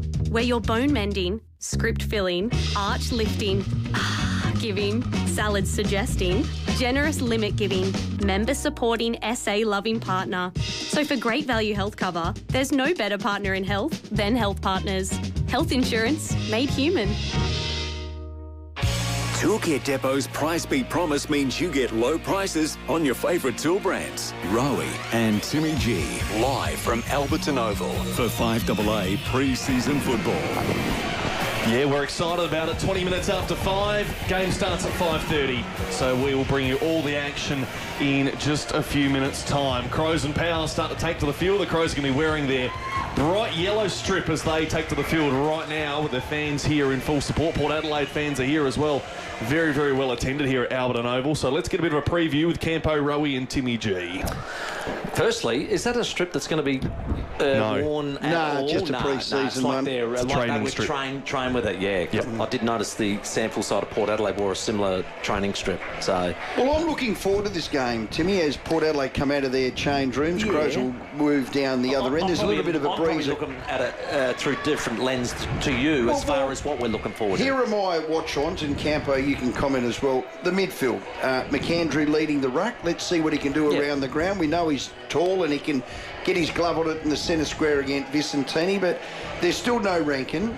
Saligo looks like he's probably going to play a half, so it's not their full tilt midfield. What can Rochelle add to that? How much does Dawson play in there? You know, how much has some of those other midfielders developed over a pre-season, like Berry, those sort of things. So that's my first watch. The wings will be interesting. Cook on one wing, Jones on the other. I think one of the great things about the Crows last year as to why they won 18 games, it's not all on the back of this, but Isaac Cumming and Dan Curtin as a combination on the wings, the way they can run from goal line to goal line was super important. Now, Jones and Cook aren't Curtin and Cumming. That's the other thing. The other one is the front six, Camp, and I'll get you to comment about this. Does Taylor Walker command? And when we were talking to Darcy Foggy, I hung up and went in the ad break and I'm thinking to myself, nothing's going to change there. Taylor Walker's going to be the general. Taylor Walker's going to be the main man. Taylor Walker, if he wants to do the ruck work, will do the ruck work in the forward 50. That was obvious. If Taylor Walker wants you to get the out of the way, you'll get the out of the way. Now, I'm interested to see how that pans out. Is that healthy? Well, that's a question I'll put to Campo. With Archie, with Keys, with Alex Neil-Bullen, with Rochelle and Rankin, those hybrids that are all down there, and you've got a bloke by the name of Thilthorpe who is an all-Australian forward now. An all-Australian forward. Do they morph into the two tools with those hybrids? I'm really interested to see how that pans out, because there's no way, and I'm not having a crack at Tex. God, he's been a superstar, but we need to start planning without Tex in that forward line. Well, I think the planning's always been there, but the challenge is when he's been playing at such a high level and he's still playing his role to a really high level. Let's not forget, he's All-Australian 2 years ago. Correct. So he's not out there taking someone's spot. And that's the challenge with the coaching and selection is there someone better at this point in time, or is there a change in our system that we need to do? So they're probably one of the few teams that have gone the three tools consistently over the term. A lot of other teams in the AFL have, balanced that with a third tool. But Archie brings a different dynamic to that group. That's what I'm saying. With personnel, that could change. Yeah, well, and I think that may be the case, that they are looking that perhaps they're going to go the two tools. The challenge with that is if Riley and I'm a big believer of this, and I said to you when the new ruck rule came in, I'd be playing Riley Thilthorpe more in the ruck this year, like more minutes, maybe not, in terms of like a full-time ruckman, but I think the way that he moves around the ground and the way he can jump around the middle of the ground, he adds another string to what Adelaide can do. Now, he can rob Peter to pay Paul, so you take him out of there. Now, where are you going to play? Who's now the forward? You can't just rely on Darcy Fogarty, because if there's pressure comes like that does in the finals, and these are the lessons learnt in the finals, when the pressure comes and you need to kick to a contest, you can't just rely on Darcy Fogarty now. No. So Archie's not really a contested marker. He's a lead up, he's the third tool, same as Neil-Bullen, same as Keys, Rankin, Rochelle. Those guys, they want the ball to come to ground. That's where the opposition are more nervous in those scenarios. So they've got to try and find a way and balance that in terms of what are they going to do with their ruck. Plus, don't forget too, you now don't have the sub rule, so now you've got an extra on the bench as well in 2026. Yep, that's it. All right, well, we'll leave it there for a moment because we have to take a break. The bounce is, well, it's not even a bounce anymore, it's a throw-up to start the game. Correct. It's rock, paper, scissors. Yeah, it's all a bit different in 2026. We'll take a break, come back with that next. And congratulations to Bruce at Salisbury East. You've won the Rusden Blackgut Shiraz for tonight. Let's get the footy started on the other side of this break. The cost of living is out of control. But Family First will take the pressure off. They'll cut migration, approve more housing, cut family taxes and slow the race to renewables. Vote 1 Family First to take the pressure off the cost of living. Authorised by Lyle Shelton Family First Party, Norwood. Insights from SA Best's Connie Benares. What does the balance of power mean? It's the magic number the government needs to make or break a deal. Connie, why is it important for your party, SA Best, to have a seat in Parliament? You insure your home, you insure your car, you insure your health. Your upper house vote ensures your democracy. When things go wrong, independents and minor parties are the ones who fix it. The upper house exists to scrutinise. If one party controls everything, it just doesn't work. Authorised by C. Benares, 7169 Unley Road, Unley, SA 5061. Published by SA Best. Are you aged between 18 to 65 and generally healthy? CMAX is looking for volunteers to join a clinical trial investigating a potential treatment for people living with the effects of a stroke. If eligible, you'll spend 3 nights at CMAX in Adelaide CBD, attend 1 follow-up visit and get paid for your time. Your participation could lead to important breakthroughs in medical research. Want to get involved? Apply at cmax.com.au.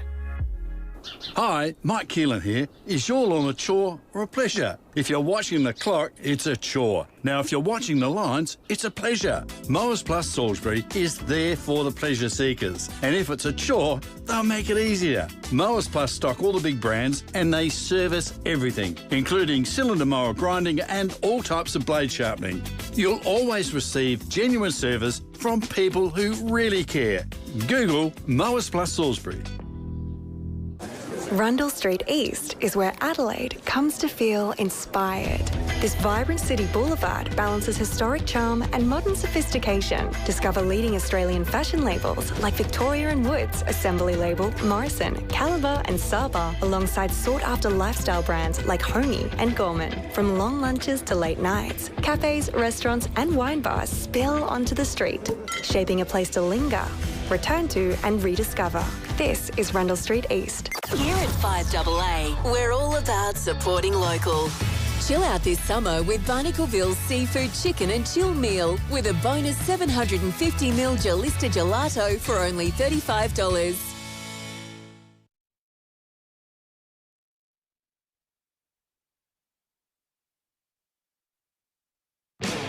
Toolkit Depot's Price Beat Promise means you get low prices on your favourite tool brands. Rowey and Timmy G, live from Alberton Oval for FIVEAA pre-season football. Great to have you with us, Sam Tugwell, Stephen Rowe and Scotty Camperowley, live from Alberton. It is time to get the footy started. We're about 2 minutes away from the start of this one. The Crows in their bright yellow strip just going through their final warm-ups, and Port Adelaide are doing the same in their home strip right now. And a few interesting names put on the list, especially for Adelaide. I would have thought Charlie Edwards is out there getting a run today, which is fascinating, and Toby Murray, a few players that we've seen generally in the sample that are going to get an opportunity today in the ones. Campo, can I start with you? Are you interested to see how they run? Yeah, absolutely. I mean, this time of year you get an opportunity with the extra players that you can use to see what they've done. They've obviously done a full pre-season. They would have had a lot of match simulation up until now, so these guys were definitely the ones that you want to see. There's not too much change, really, is there, from an experience point of view? I mean, the other guys are not playing it purely through injury, so they've gone a pretty full stacked team, Adelaide and Port, to be fair. So other than, you know, a couple of the younger guys, you know, and Harry Ram and these sort of guys. So, but it'll be a good hit out. It's warm out there. They'll certainly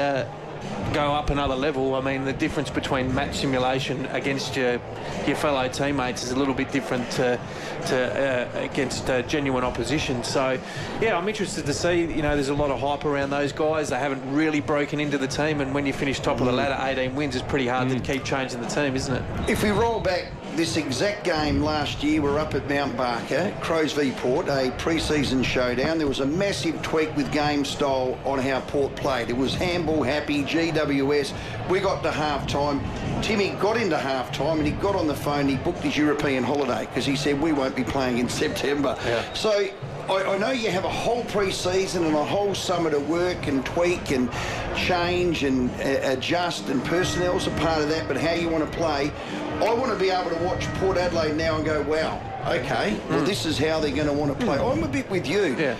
Crows are my team. I know what I'm going to get. They're not going to have to tweak a lot. They're just got to get better and make sure they win enough games to make finals. Then the pressure of that, under pressure to be able to win and make it. But with Port Adelaide, this is possibly a totally different way they want to play. Yeah, and that's exciting for Port supporters. It's exciting for the playing group. You know, even the senior players, Connor Rowey and these guys that have played under Ken Hinckley their whole career, they don't know anything different. So Josh has come in, he'll bring and he'll implement what he wants in terms of how he thinks he can win a premiership for Port Adelaide. There'll be a fair few mistakes, no question, from a Port Adelaide point of view, but, you know, having sat in the coach's box with those things, it's more about what are we seeing and can we, you know, has what we trained throughout pre-season, has this adapted to, you know, a match simulation type? So Ram, Aaliyah and Jones are the three tools down there. Interesting, Burgoyne's gone to half-back flank with Mead and Connor Rowey. So Jones is going to be asked to play tall, probably on Fogg. Marshall's not starting, which is an interesting factor as well. That is, and that's the whole reason I said it. On this near wing is we're looking forward to him. Jones is here, Cook's on the other side. Front forward, not much change for you, Campo, for the Crows?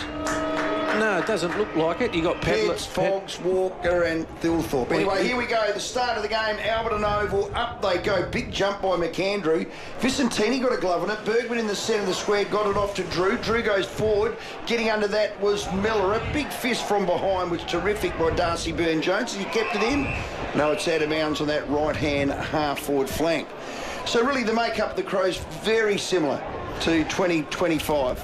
Yep, there's no, other than Rochelle and Jordan Dawson have probably flipped roles. Rochelle started in the midfield and Jordan Dawson started forward. Okay, Vicentini wins that. McAndrew gets after it. So too Berry. It's in Port's forward line. Vicentini straight back on it, tackled from behind by Jones. It's gone out of bounds 45 metres from that forward pocket. So if Rankin was playing, I'd say Rochelle would be forward and Rankin would have been on the ball. So he's just assuming his midfield minutes. Well, he's had more, from what I've heard, Rochelle and Rankin have been in there. Yeah. So together. Yeah. So 50-50 win out inside the forward 50 for Port Adelaide at the moment. Horn Francis shrugged the tackle nicely. He threw that. Clever from Drew to tap it to the advantage of Byrne-Jones, who's gone to the goal square. Nice spoil late in there from Worrell. And they see the first score of the day. A rush behind Port Adelaide's way.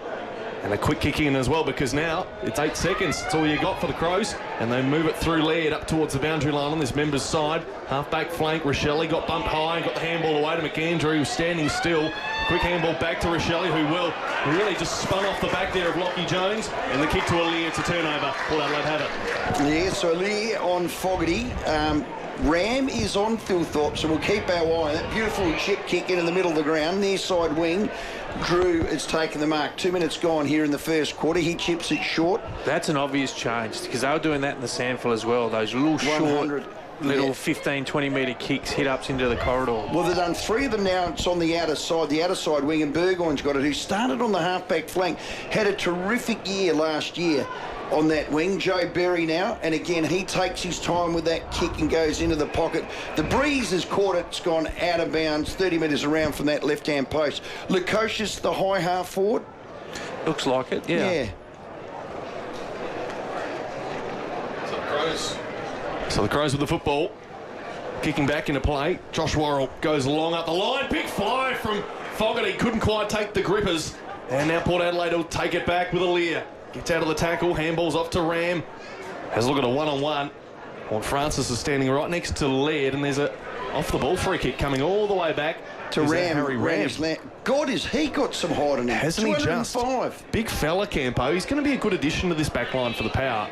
Some good youthful ability as he goes with a long high ball inside the forward line. It's brought to ground well by the Crows, but Dante Vicentini was the clever handball forward. Dawson mops it up nicely. And Jones in the full-back position. Goes looking for Pedler, who led up well and took a good contested mark against Rosie. Yeah, they're going one-on-one there. Well done to Jones, getting deep in that back line, which the wings were doing last year. Provides a lead again. Pedler chips the ball short to Rochelle. That's his third touch. Squirts around. Beautiful kick, though. It was chopped off in the end. Port Adelaide now through Horn Francis, handballs it to, who's that? Byrne-Jones. Byrne-Jones it is. Charging in again was Richards, caught without the ball, and I reckon Joe Berry's going to get the free kick. 20 out directly in front. It's been played in Port's forward half. It has. Adelaide have only had, got to the back of the square once, but it was a couple of free kicks, but Josh Rochelli trying to bite too much off through the corridor. Yep. And this is the challenge. You get away with that pre-season against, your own teammates because the tempo is not quite there, but teams know what Adelaide are going to do. They're going to try and get those uncontested marks through the middle of the ground. Well, the first goal could go to Berry, going towards the city end, and he has squeezed it straight through. That was good build-up. You heard Campo, Rochelli bit the kick off. You want him to do that. It was snapped off, a chain of handballs, and again, they hit the lead up and straight through for the first goal. So it's 1-1-7 Port Adelaide yet to score. We've played 4.5 minutes of the first quarter. Yeah, at the moment, nothing really positional, but as I said, with the Port Adelaide way that they've been playing, you could definitely see once the ball got here at half-back, when it was turned over again, it was two really short inside 45 kicks, and then they went to the open side to see if they can open it up. They're definitely not trying to bomb it in there, Port. You see, you've got Ollie Lord and young Whitlock up there from a tall point of view. They certainly haven't jammed it in there. They've kept to try and lower their eyes. We'll get your assessments, Campo, on the ruck battle shortly as well. McAndrew and Vicentini are the two starting rucks for both the Crows and Power, and they go at it again. McAndrew did win it this time and then sort of bounced to himself, so we got a chance to dribble it up to half forward where Tex Walker has managed to pick it up on the bounce, got knocked off it by Bergman, and then skied the ball nice and high inside the forward 50. It won't be far enough to be claimed to mark, will it? Well, the umpire's paid it nonetheless, and it's Bergman sitting underneath it. So Port Adelaide with the ball at half back. The Crows kicking to the northern end, and Port Adelaide to the south as Richards has found a way to kick this out of bounds on the full, trying to go lateral to Evans. He's missed him by about 3 or 4 metres. Miles Bergman plays midfield all year. He'll be an All-Australian and Port's best and fairest. There's a comment. Jones goes long inside 50. Up they fly. Gee, Walker almost got it. Chain of handballs ends up now with Connor Rowey from half-back. He'd say hello to a best and fairest, but geez, it's a trial game. Shut up. Big fly by McAndrew, and he's taken a ripper. Well, we were worried about him around the ground. Well, that was a terrific mark. Left-hand half-back flank. He'll go long again inside 50. Phil Thorpe's there. Aaliyah got a fist on it. Goes out the back. Cook tried to get a grab on it. It's on the ground and the umpire comes in. Ball up, 30 out from the Crows' goal inside 50. Inside 50's probably 10-1. 8-2, maybe not that 7-4, that high. 6-3. I'll find a middle ground it's somewhere. Port Adelaide's way, isn't it? Port Adelaide have had more. Let's just say that. Certainly have. We're at full forward here for the Crows, though, so their chance to try and square this game up at least on a little bit on the scoreboard. Drew, clever. His handball went looking for Jace Berger, went pretty clever the way they're just moving it slowly, but haven't taken clean possession here. Now the Crows will go back as they've scrapped away at it, and Peatling bangs it long to the goal square. Phil Thorpe and McAndrew in there, and then McAndrew's taking the mark.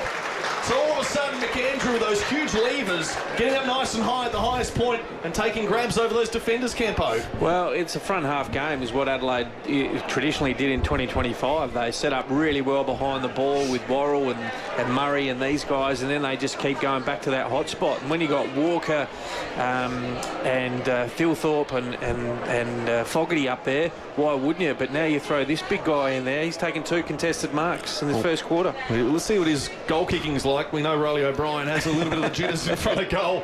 Let's see if Lockie McAndrew's got better boots on him. He's hit the post from about 10 metres directly in front. Oh, that's not funny. You can't miss them. 1 point to 7. Port Adelaide lead. Not if you're vying for a #1 ruck spot. Let's look at the positives. He reached over the top of Vicentini and took a terrific contested mark inside 50 there, Diamonds. Kick to the outer side. It's gone out of bounds. We'll have a throw between half forward and wing outer side. Port Adelaide 1-1-7. Crows 1 point. We played 8 minutes in the first quarter. This is a pre-season showdown. Alberton Oval. 5AA footy. Vicentini pushes his man out. Now he's going to get a free kick here. Free kick in ruck. Well, how did he do that when he was behind and he pushed McAndrew? Anyway, he's got it. Vicentini looking for a big year from him. Interesting sweep was played in the Sample team. Overlooked by Vicentini. Good kick by Berry. Goes forward. Murray's out the back and Butts takes the timely mark at centre half back. So Adelaide just starting to get the opportunity to play their game after Port Adelaide started this first 5 minutes pretty much in their way. They'll go laterally across half back again to Nick Murray, and there's a 50-metre penalty on offer here as well, so the Crows will run this up the field.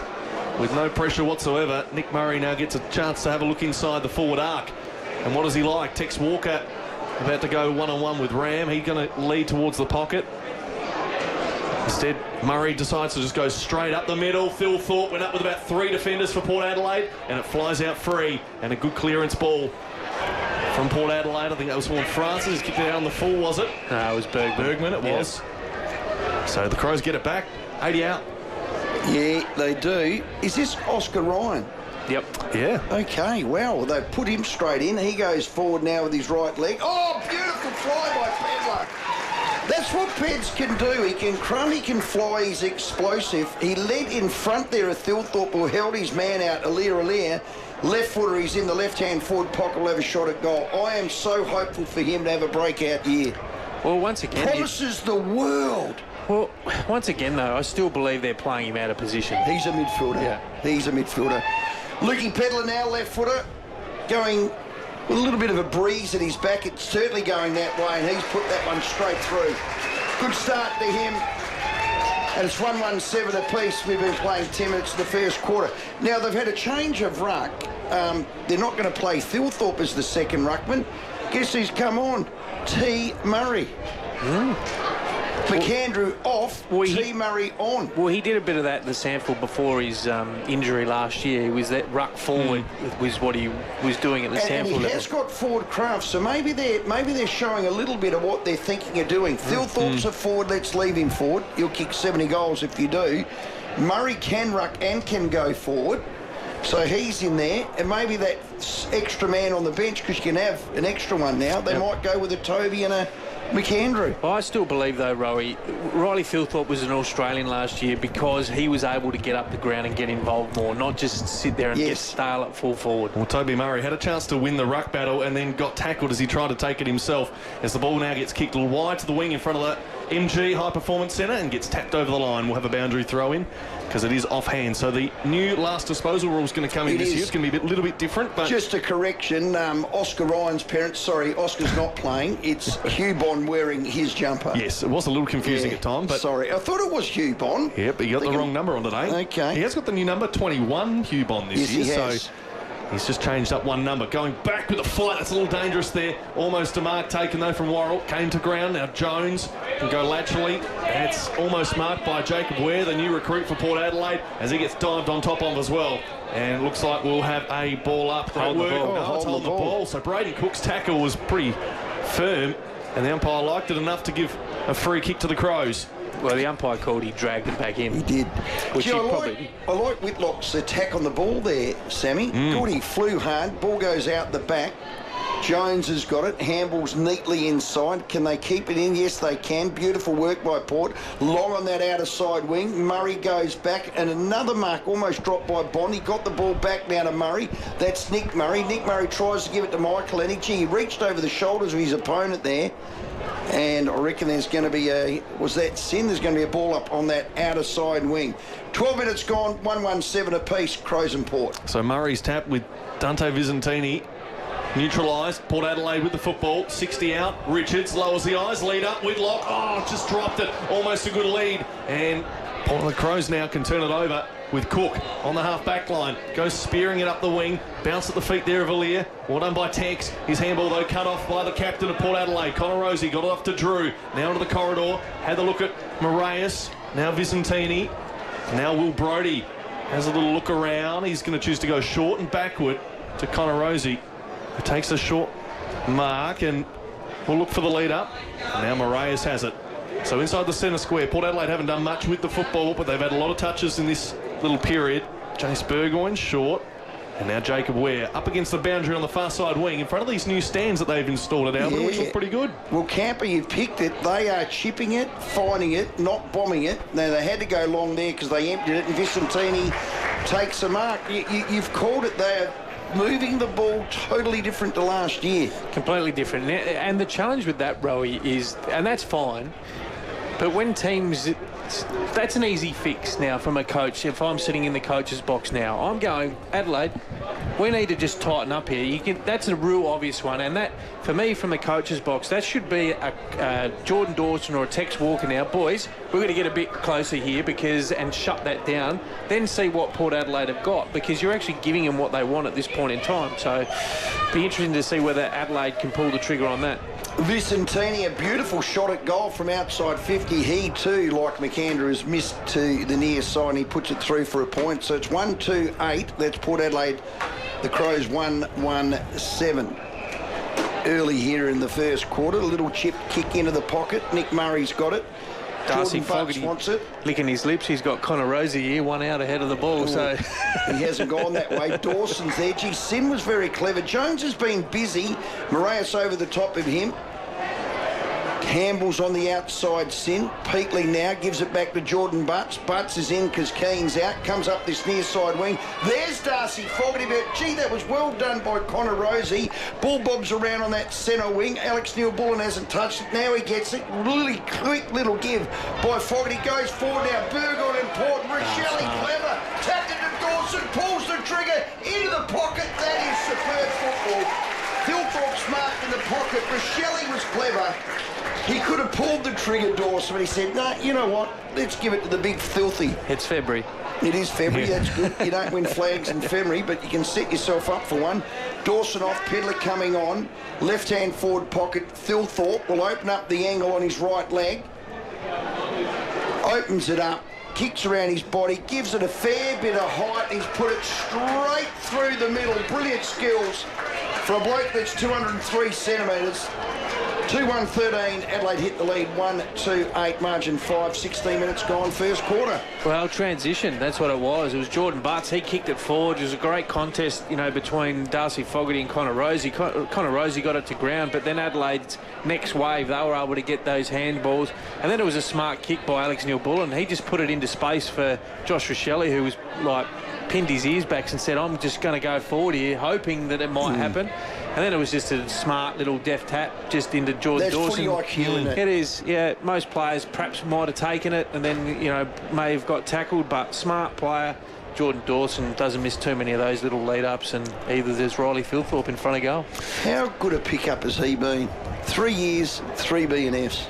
And captain, and leading from the front. And should have been All-Australian captain. Should have been. Only vice-captain, though. Yep, I agree. Still a good honour nonetheless. Back in the middle of the ground. It's time Lord goes into the ruck for Port Adelaide, and Toby Murray wins it for the Crows. And a great clearance for Adelaide as Peatling gets it straight up to Philthorpe yet again. Great city clearance. And boy, he has very strong body. That's 5 years in the gym versus 6 months. That was on Ram? Yeah. Ram. Oh, that's a great mark. Absolutely right, Campo. So this will be a big kick.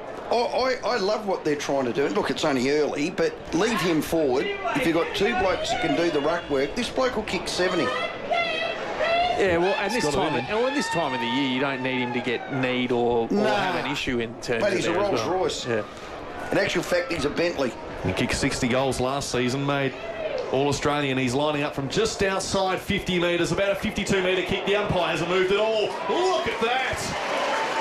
Just brilliant football from a fantastic young star. Riley Philthorpe has 2 in about 2 minutes. And Adelaide take command 3-1-19. Port Adelaide 1-2-8 with 17 minutes into the first quarter. Saw Connor Rosey get around Ram. Well done. Yeah. Leave him on him. Leave him on him. I love it. Yeah. Like most, you know, in terms of his experience, now whether he plays early in the year or not, he goes back to the SANFL a little bit more confident because he's actually playing on one of the best players in the competition. Now, yeah, you might get beat. That happens everywhere on the ground for young players, but you learn more out of that than actually playing at SANFL level, with no disrespect, because you're playing on the players that you want to play against week in and week out. So it's a great learning lesson, and well done by Josh and the coaching group just to keep him on him. Haven't seen Todd Marshall out there yet too, which is an interesting one. Okay, back in the middle we go. Ollie Lord there with Murray charging through. God, he's good, Horn Francis. Misses it. Taylor's in there. Horn Francis again got Murray. Ball bobs around the middle of the ground. Gee, Berry was really strong as well. Kicked out of there by Lorenz. He's got it now. Gets the handball forward. Great pressure by both clubs. Gee, that's a crunchy tackle on Lord. Was that by Peatley? Yep. He's got that in him, hadn't he? And there's not a free kick, but there'll be a ball up in the middle of that ground. We've got to remember Peatling last year got suspended for 2 dangerous tackles, so he will have to mend that a little bit this year. Yeah. Absolutely. So the kick goes high and wide for Port Adelaide, and well roved by Burne-Jones. Just a little soccer kick inside 50. Durden got it off now. I think that's Lorenz who snapped to the goal square, and a spoil again by Murray, and Chase Jones working one-on-one with that Port Adelaide player in the goal square in Whitlock, and it's a rush behind. So Port to 1-3. It's clearly what those wingmen have to do. Gee, Jones has been in that last line of defence twice now, running that wing really well. Alex Neal-Bull in the lead up has marked it on this near side wing. Chips the ball short to Taylor. He can handball back now to Alex Neal-Bull. He's saying, come at me, filthy. He hasn't, so Fogg did off, bounced off his chin. He handballs too heavily out now to that Michael, and he gets around 1-2. Now Peatling handballs back to Taylor. Taylor kicked it brilliantly, looking for Murray, and there's a big fly to mark by Sin in the back line. Gee, they've mucked around with it a little bit too much there, Adelaide. Well, they only mucked around it because Darcy Fogarty dropped the chest mark. Correct. That caused the issue. So now Jackson Mead and the new number 3, and he's got some longer locks this year. He's grown the hair out a bit in the off-season, so he's looking a bit different for Port fans out there. Big spoil in the contest, and Neil Bullen just crunching tackle there on Joe Berry as he comes up from the turf. And a very good crowd here along the boundary line on the outskirts here on this members' side, which is where the ball up occurs. Peatling hands off now to Jones. Goes with the kick inside 50. It's precision too, because it's going to be out the back of a Pedler who can rove nicely. Great chase down low from Connor Rosey, just applying the clamps. And I reckon, do we have a ball up right on the boundary line? We will. Yeah. Okay. Great work from the captain. So Thilthorpe's going to do the ruck work in the forward line. I want to see that. Grabs it, has a shot at goal. It's gone across the face and through for a point. I don't want to see Tex doing the ruck work inside 50. Especially if Thilthorpe's not getting a squirt in ruck. Yeah. Let him do the ruck work in. He's kicked 2 goals, 1. It's 3-2 to 1-3. Margin now is 11 points. And that's going Crows' way at the 21-minute mark here of the first quarter. And these are 20-minute periods, 4 quarters in this trial game with time on. So with 4 goals, we'll probably get a little bit of extra time here as well in this one, as Alira on the outskirts of the back flank goes looking up the wing. Braden Cook was there just to underneath the ball and took a nice mark with one hand. So true centre wing, far side of Alberton, goes looking to the centre half forward position. Floating in front was Fogarty, very good mark. Everyone else read it a little further back, and he was at the front of the pack and decided to snatch that one away, Campo. Alira got lost on him then. He did. He was up against Mead. Well, I think he went back to try and think that it might have been a higher flighted ball, but it came with a little bit more penetration, and Darcy Fogarty read it much better. 2 seasons in a row, 41 goals, 19. Accurate. Yep. And career best years in a row. Lining up from about 48 metres by the time he kicks it. It's on its way. Umpire hasn't moved much either on that occasion too. So the Crows get their 4th goal for this opening term. And they've all come through their key forwards. Thilthorpe with 2, and now Fogarty's got himself 1. And Adelaide 4-2-26. Port Adelaide 1-3-9 first term. You know how I was speaking about 2 tools and 4 hybrids or smalls? No, I do like the 3 tools. Like that, but that's the dilemma they're going to have, isn't it? Well, what it allows you to do exactly that. You can punch it back in there quicker and hopefully get some mismatches, because most teams, once they transition, they're off, particularly those, those higher half backs. And when you've got 3 tools, you can just, punch the ball a little bit lower, knowing that you've got the 3 tools there that can mark it. So what we're also seeing too, Rowey, Alex Neal-Bullen on the wings. We're seeing those sort of half forwards getting a run on the wing as well, not just pure wingmen. Yeah, I like it. 4-2, Adelaide 26 to 1-3-9 out of the middle again. McAndrew won it, handballed through. Jacob Weir gets it with those little skinny legs, had to give it up, the ball's gone out, and that's got to be holding the ball, and it is.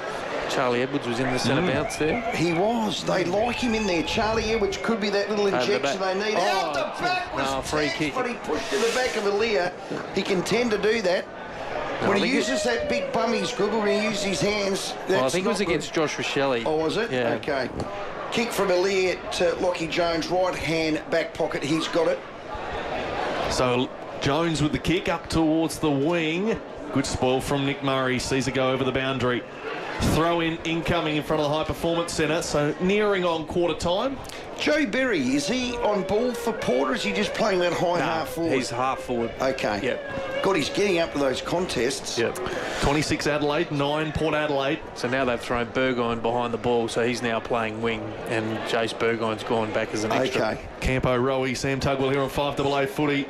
Keys with the handball off the deck, goes to Neil Bullen, looks for the entry towards the forward line. Fogarty got knocked over on the lead up, and now Edwards tries to evade the tackle. Great work by Bergman to take him down, caught him holding the ball. Port Adelaide will take it from half back. Two big bum players playing themselves, Jones and Fogarty, fair dinkum, size 42s. Here he is, Connor Rosey, what a star he is, gives it to Mead, both-sided. Darcy Byrne-Jones got ripped out of it. Well done, Alex Neal-Bullen to Kelly. Back to the outside. Dawson got it now. Another turnover. Handball forward by Drew. That's the boy we're talking about, Berry. He got it out now to Lord. He runs around, gives it back to Berry. Great tackle. Is that for Canberra? Yep. Well, I did question when we had Scotty Burns, can he do what Riley O'Brien does to get after the opposition? I reckon that answers it. That was a bloody good tackle. And how about that, the ruckman on Port Adelaide's smallest player, Joe Berry. So there's an interesting takedown. Berry tries to break through that midfield group. And eventually the handballs find their way out to Charlie Edwards, who's had a few touches now in a row playing around the ball. One-on-one, it's Tex and Aaliyah. Tex just finds a way against Aaliyah just about every time. That's what a great mark. Goes for the short kick on the 45. Keys, he's fumbled that one, which should have been a dolly, and now he's been tackled just outside 50, and that will be holding the ball. Dragged that footy in. He almost looked like he lost his ankles there for a moment, Campo. Well, I reckon he's hurt himself. Yeah. Slow to get up. No. So Burgoyne will go with the exit kick, and they'll mark on the outer side. Yeah, okay, so they're working it out on that outer side to Lord. So outer side wing, it's 4-2 to 1-3. Chips the ball short. They're very patient with it in hands, no question about that. Richards pops the ball forward. Big fist from behind. And I reckon that's little Durden with his first one or two touches. He chips it short again, and Darcy Byrne-Jones again pops up with the ball just on 50. Probably just out of his distance. He had a solid year last year, I reckon, Campo. Yeah, he did. He was an important player. Particularly around, that pressure inside forward 50. Yeah, he's good. Two-way runner, very clever. So he's going to have to kick this from 52, opens up the angle, gets around his man, goes onto his right leg, just squirts it out of bounds on the full. No, it's dribbled through for a point. Haven't seen Lukosius, haven't seen Todd Marshall, and Whitlock's about ready to come on. So it's 1-3 to 4-2. 26-minute mark of the first quarter, Sam Tugwell. That is relatively unusual, though. Todd Marshall, I don't think he's been on the field yet this quarter, yet he was in the warm-ups. So unless something's happened, that's a close watch as Cook now transitioned this ball up to wing looking for Tex. And he just kneed the way. In fact, almost used his foot to get Aaliyah out of the way. Couldn't take the mark, though. Aaliyah goes short on the half-back line to Rosie, who takes the mark and goes looking inside the corridor for Willem Drew, who's come up to the football, taking a nice mark. And how they want to move it from here. That chip mark, Campo, which is probably their option, although very cluttered inside the corridor. Mark was taken well by Moraes, and they'll get it to centre-half forward beautifully. Here is Lukosius Rowey. Goes inside 50, and out the back in the pocket, it's going to be an easy mark for Darcy Byrne-Jones, who gets another chance at it. Well, once again, they just squared the ball up across half-back, got it into Connor Rosie's hands, and then they went 45-45 through the middle of the ground. Byrne-Jones has snapped a goal. Played on quickly. Port Adelaide get their second of the term. Just evens up that margin just a little bit because the Crows were stretching it out well.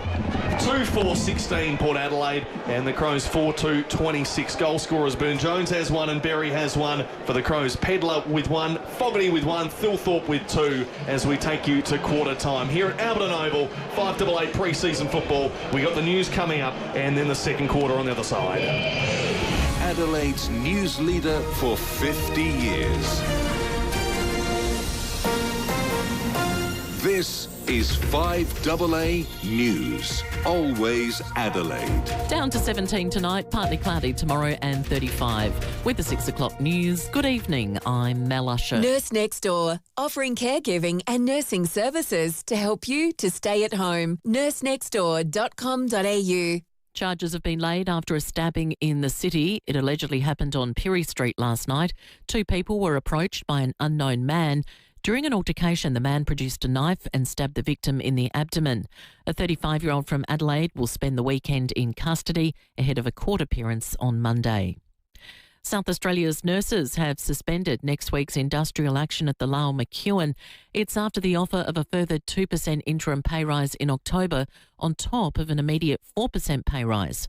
It means more than 6,500 nurses across the state will receive pay rises of more than $6,000, and patients won't face the disruption of a strike. Elizabeth DeBars from the Nursing and Midwifery Federation says negotiations on a full enterprise agreement will continue. We're going to pause, but it is only a pause. It's a strategic pause while negotiations for that full wage claim and improved conditions continue. With the Adelaide Fringe kicking off today, Labor has announced it will continue to invest in the event to the tune of $5 million a year. The Fringe is the largest arts event in Australia and contributes around $200 million to South Australia's economy each year. There are calls for the Albanese government to block affiliates of the Iranian regime from settling in Australia. More from Nelson Scott. The daughter of a major general in the Islamic Republic has been granted permanent residency. Hania Saviva received the visa last year, despite the government being aware of her associations with Tehran. Shadow Defence Minister James Patterson says it shows the migration system isn't working. This is yet another example of how standards for immigration on Labor's watch have been too low. Former Foreign Affairs and Defence Committee Chair Michael Danby says Ms Safivi's permit may be in breach of Australian law. This kind of person should be excluded. The Australian-Iranian Council has launched a parliamentary petition calling for entry permits to all regime members and their families to be blocked. The Hilltop Hoods have returned home to Adelaide on their Never Coming Home national tour. They'll perform at the Entertainment Centre tonight and tomorrow night. Suffer Matt Lambert says they're enjoying being back on stage. It's been great. We've only had one show so far down in Hobart, and that was great. That's good. We're excited to be back on the road. Big production, a lot of gas. It's going to be a lot of fun. Now turning to 5AA Sport. Whether your block is the size of Adelaide Oval or the Gold Square, build with Sterling Homes. Crows and Port are playing a pre-season showdown at Alberton. It is quarter time and Adelaide are ahead by 10 points. The game is live on 5AA. GWS have recorded a 35-point victory over Collingwood in their practice match. Pies assistant coach Matthew Boyd says it was good to get a reference point into where the side is at. For a majority of the game, we look like we wanted to look in a lot of phases of the game. So been working on a few things over the course of the pre-season to try and implement in our game. We saw patches of that. Adelaide United will host the Perth Glory tonight, hoping to cement a spot in the top three. And the 36ers star Bryce Cotton will miss out on tonight's game against his former team, the Perth Wildcats. He's been ruled out due to back soreness, with Blake Jones named as his replacement. Now checking 5AA traffic. Got a few crashes. Look out from the drive home. One at Enfield causing big delays. Main North Road near Harewood Avenue. Nasty crash at Hackney. 2 cars and a bus there. Hackney Road near Plaintree Drive. And a smash causing big delays at Mawson Lakes, Port Wakefield Road to the Salisbury Highway exit. What's the one for back to school and coming back home with an empty lunchbox? Tip Top, the one. Soft with the taste the kids love, plus vitamins and minerals. Tip Top's the one. Good on you, Mum. Adelaide's most accurate traffic on 5AA. Now the 5AA weather. Get the Toyota Forklift Advantage. Visit toyotamaterialhandling.com.au. Down to 17 tonight, partly cloudy tomorrow 35, Sunday rain and 28. Right now it is 31 degrees. Now let's hear what's happening on 9 News tonight. Thank you. I'm Brenton Raglis. Tonight, the bombshell arrest of former Prince Andrew, interrogated by police over his Jeffrey Epstein links. One Nation surges in popularity. A new poll revealing a possible SA Liberals wipeout. And a simple blood test can now detect Alzheimer's years in advance. Don't worry, you haven't missed the news. Start over on 9 Now as soon as you're home.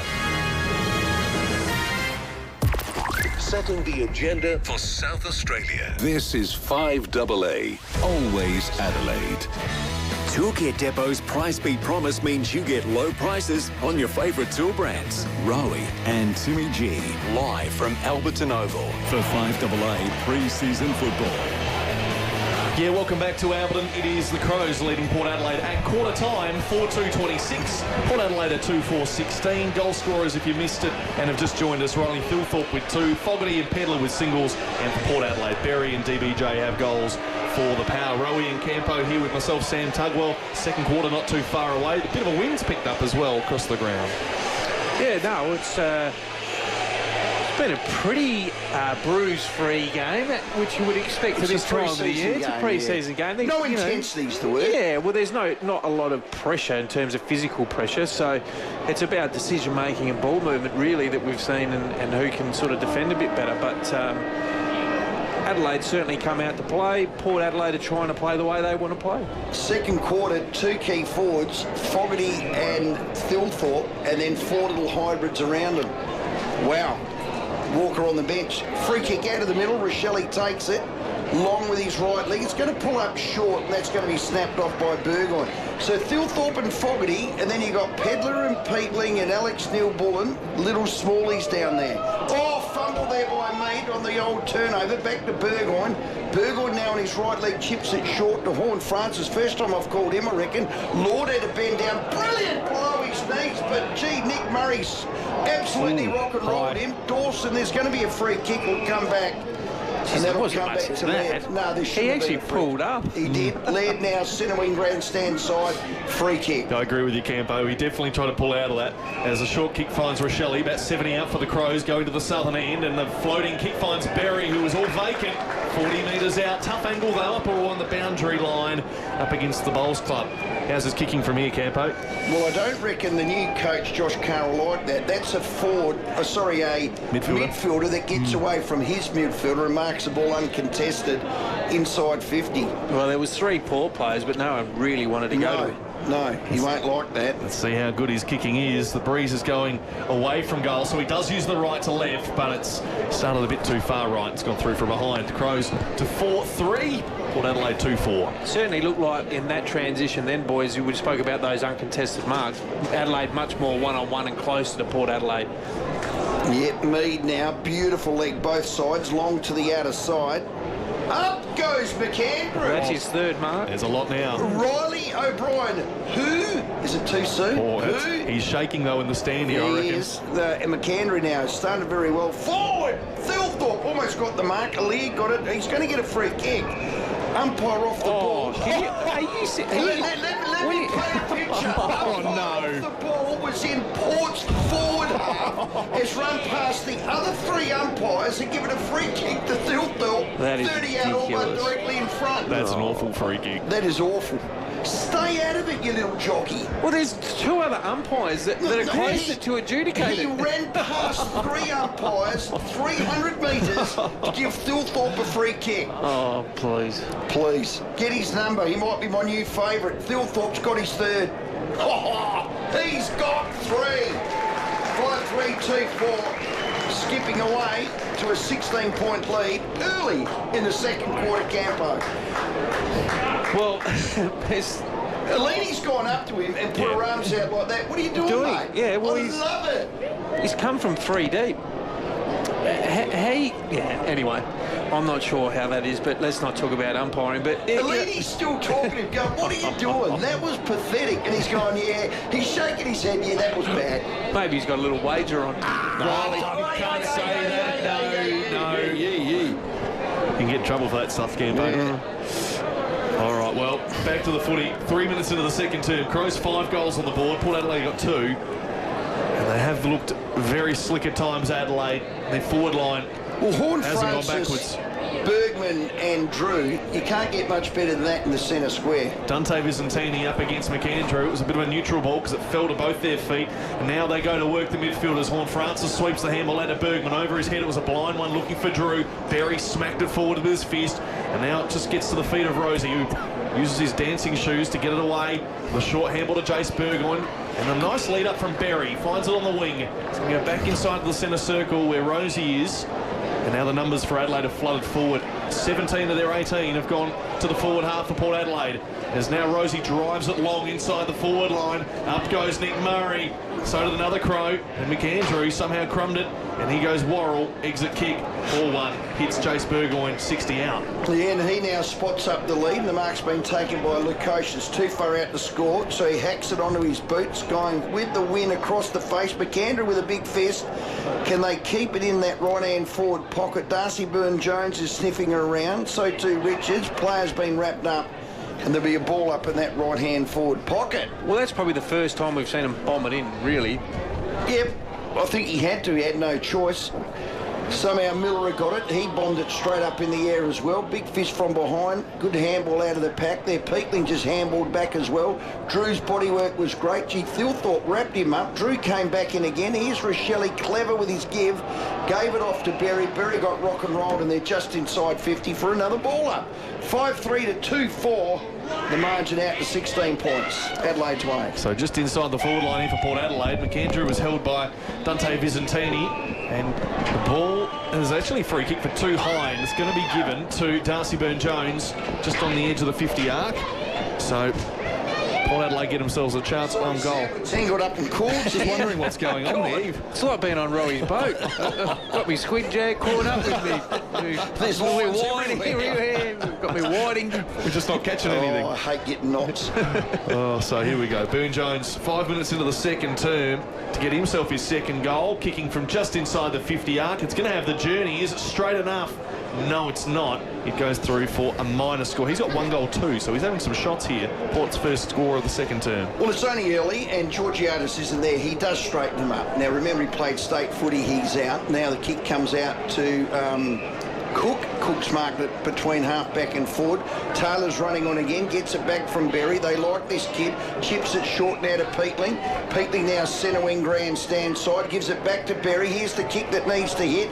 Berry popped it up into the air. Why wouldn't you? Because Fogarty's there, but this bloke's been great. Burgoyne behind the ball. So to this other bloke in Connor Rowey, again with his Fred Astairs. He kicks to the outer side. It's going to bounce and wobble out of bounds. Last disposal. And it is last disposal. Yes, yes it is. And there'll be a free kick on that outer side. Chip kick by, who was that? Worrell it was, right down deep. Back now to Jones. Jones is too far out to score. Long kick into the pocket. Alir playing in front takes the timely mark. 17 to 33, 5-3 to 2-5. Crows in front. We talk about the goal kickers for Port Adelaide, so it is interesting. Georgiades, who's then the leading goal kicker last year, not here today. Rioli's retired.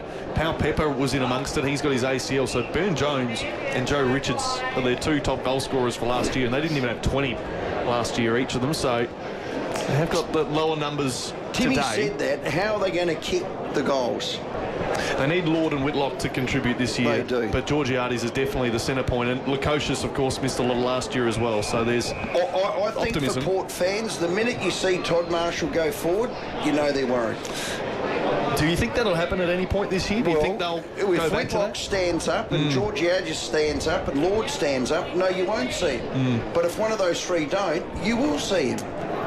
That's a sign of panic, though, don't you reckon? If they, I wouldn't go say back panic, to that? but you know, you got a bloke that knows how to kick goals, and they're trying to turn him into a defender. He doesn't even make their first 25. He's sitting on the David Dench. He certainly is. Haven't seen him yet. For those who've just tuned in, Port fans, no sighting of Todd Marshall despite warming up earlier today. Marked by Pedlar. He's 70 out from goal here, just on the edge of the centre square. He's going to try and straighten this up a bit. Finds Peatling, who's now going to go low and strong towards the pocket. Alir was better placed. Dawson tried to float behind him and wasn't going to take that mark. That's the kick he's got to hit in at Peatling. He misses a lot of those. Charging through is Brodie. He goes to the outer side wing. Gee, that was a little push in the back there by Butts. Not paid on Lukosius. It's out of bounds on that outer side wing. 5-3, 33 to 2-5, 17. 6 minutes gone here in the second quarter. A number of changes here. Taylor Walker going on for his first run of the second quarter with Fogarty. So they're going to persist with the Smalls. Having said that, Dawson is out of the square at full forward. Outer side wing. Kane Farrell's come on for his first run. Okay, I don't mind when Dawson goes forward. Absolute star. Gee, it's gone over the back. Whitlock's got it. Can trip the ball. Oh, he tried to kick a miraculous goal. And Miller sees it over the line. What was he trying to do there, the little He was fella? trying to get it to curl back into the goal. Okay. He had no other option. So he thought he was Dacos? He thought he was Eddie Betts. He thought he was Eddie Betts and Dacos rolled into one. Yep. Well, he wrote a cheque he couldn't cash. This bloke's getting plenty of it. Rory Laird, he always does. So 15 points the margin. Laird now goes forward. Well read. Lockie Jones, centering grandstand side, can play tall or small. Beautiful leg to Whitelock. He now handballs off. Is that Richards on his left leg? No, that's Richards, and he's marked it in the pocket. Lorenz with the delivery. Lorenz was terrific, and Richards in that left-hand forward pocket will have a shot at goal. They're getting plenty of the ball, Port. They're really lowering their... That's the thing. Yes. That they are 100% trying to kick mark their way through. Yes. Lower their eyes, honour those short kicks, 15-metre kicks, and then change the angle of the game and ask the opposition, do you want to defend us? And that's the modern game. We're all copying Brisbane. So in the pocket, long, and it's going to go across the face of goal. It's going to sneak in for a point, and that's their 7th. So Timmy will be worried about this. 2 goals, 7, and in the reserves, if you like, with the sample, they kicked 13 points or something. Yeah, it was a lot so of inaccuracy again. So now the Crows run it really quickly from end to end. Berry's going to get it to half forward. Well done by Dawson. Just muscled out of Lear. Then got to 50. Texas all there at the top of the goal square. What a kick. And has taken a great mark. What brilliant transition, though, Campo, from end to end. That's vintage Crows just then. That's 20 seconds one end to the other. Yep. Vintage. Well, it is, but it was done by Jordan. I mean, the kick to Dawson wasn't a great one. He just beat the Lear one-on-one. But that kick, Tex was smart because he just pointed there, and all he needed was just pull it across his body because the Port defender in Lockie Jones, he was the one that took front position. Well, the Crows' smartest forward working with their very best kick, and that's what you get. And Tex now can show off his kicking skills. He's got himself a goal in this one, and the big 3 have all scored goals in this first half. Tex has his first, Philthorpe's got 3, and Fogarty's got 1 as well. Adelaide go to 6-3-39. Port Adelaide 2-7-19. Well, that's why I asked the question to Burnsy in the pre-game. I said the ability, the inside 50 kick is the most important kick in the AFL game at the moment. If you can't execute that, you really struggle, and that's why you saw teams like Carlton and that don't connect, Melbourne have had their issues in terms of those sort of things, and Port probably similarly over the last couple of years as well has cost them finals. But when you've got great players like that and you've got depth in your midfield, it's exactly why I asked the question, because Jordan Dawson ahead of the ball, he hits those kicks. There's not many players in that Adelaide team, I'm sorry, on their left foot can hit that. Like, that's probably a 10% of the guys that can hit those kicks. So, and Texas forward craft. So, and you manufacture goals, which is what they've done. Yeah, okay, out of the middle, Peatling's got it, gives it back to Jones. I think it's going to come back to Edwards. Murray's very, very sore. Got one in his breadbasket. Got one in his Mitch Marsh, I reckon. Big fly from behind the lead, down to the ground. Walker tries to crumb. Alex Neil-Bullen's down there as well. Margin's 20 Adelaide's way. Biggest lead. Umpire comes in, and there'll be a ball up 30 out directly in front. 6-3 to 2-7. Margin 20. And that's the biggest of the day. Murray gets in a Vicentini, gets it out the back. Gee, Connor got absolutely smashed Rosie. Big kick by Brody to this near side. Cook's doing some clever tapping to himself. Alex Neil-Bullen, good football. Ball comes out now to Michael Annie. Cook again.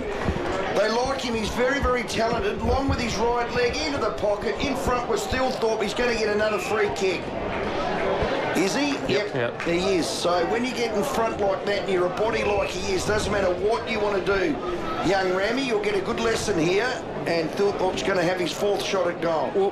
He's right up his ginger. Well, what happens is, when you're inexperienced and don't have the body strength, as soon as Riley Thilthorpe pushes off, you grab.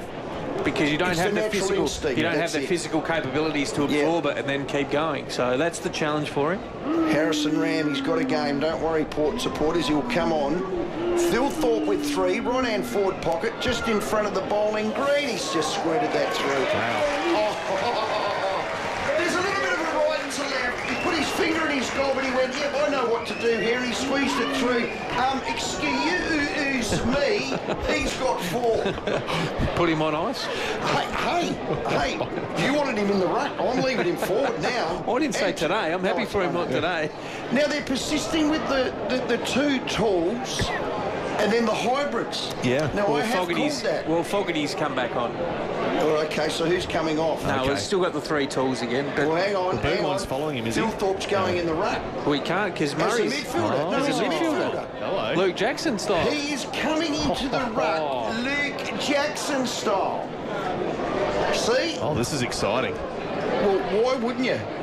Mate, he could be a top 3 player in the AFL this year. There you are. Another big statement. Philthorpe is going to play as a midfielder midfielder against Will Brodie at this centre bounce. Up goes Toby Murray. How does Philthorpe go? He chases after it. He's going to be first to it. He crunches.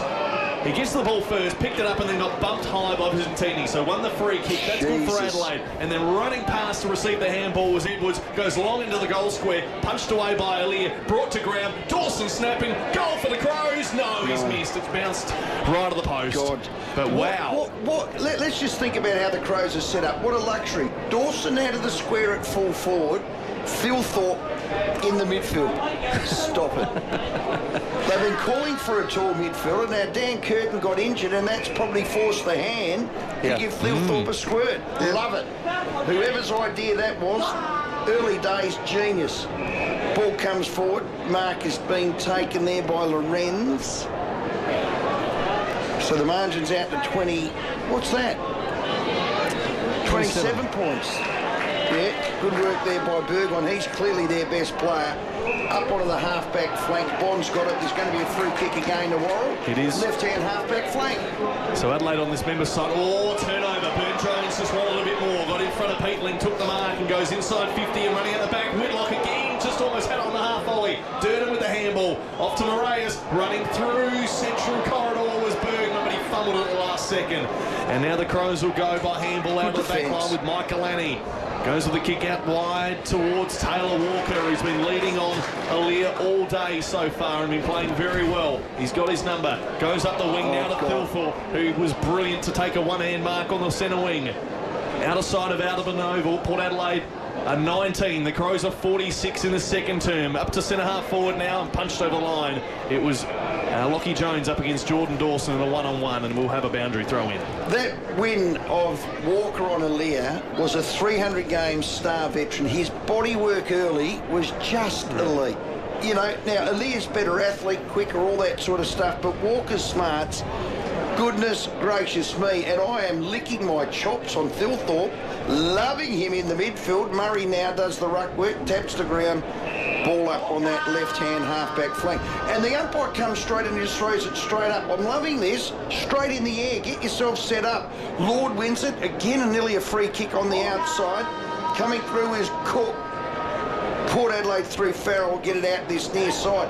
Lukosius runs onto this near side wing. He's there with Miller. Miller, Lukosius. Well done, Miller. Third man in, Alex Newport. Fumbled below his knees, but it's holding the ball.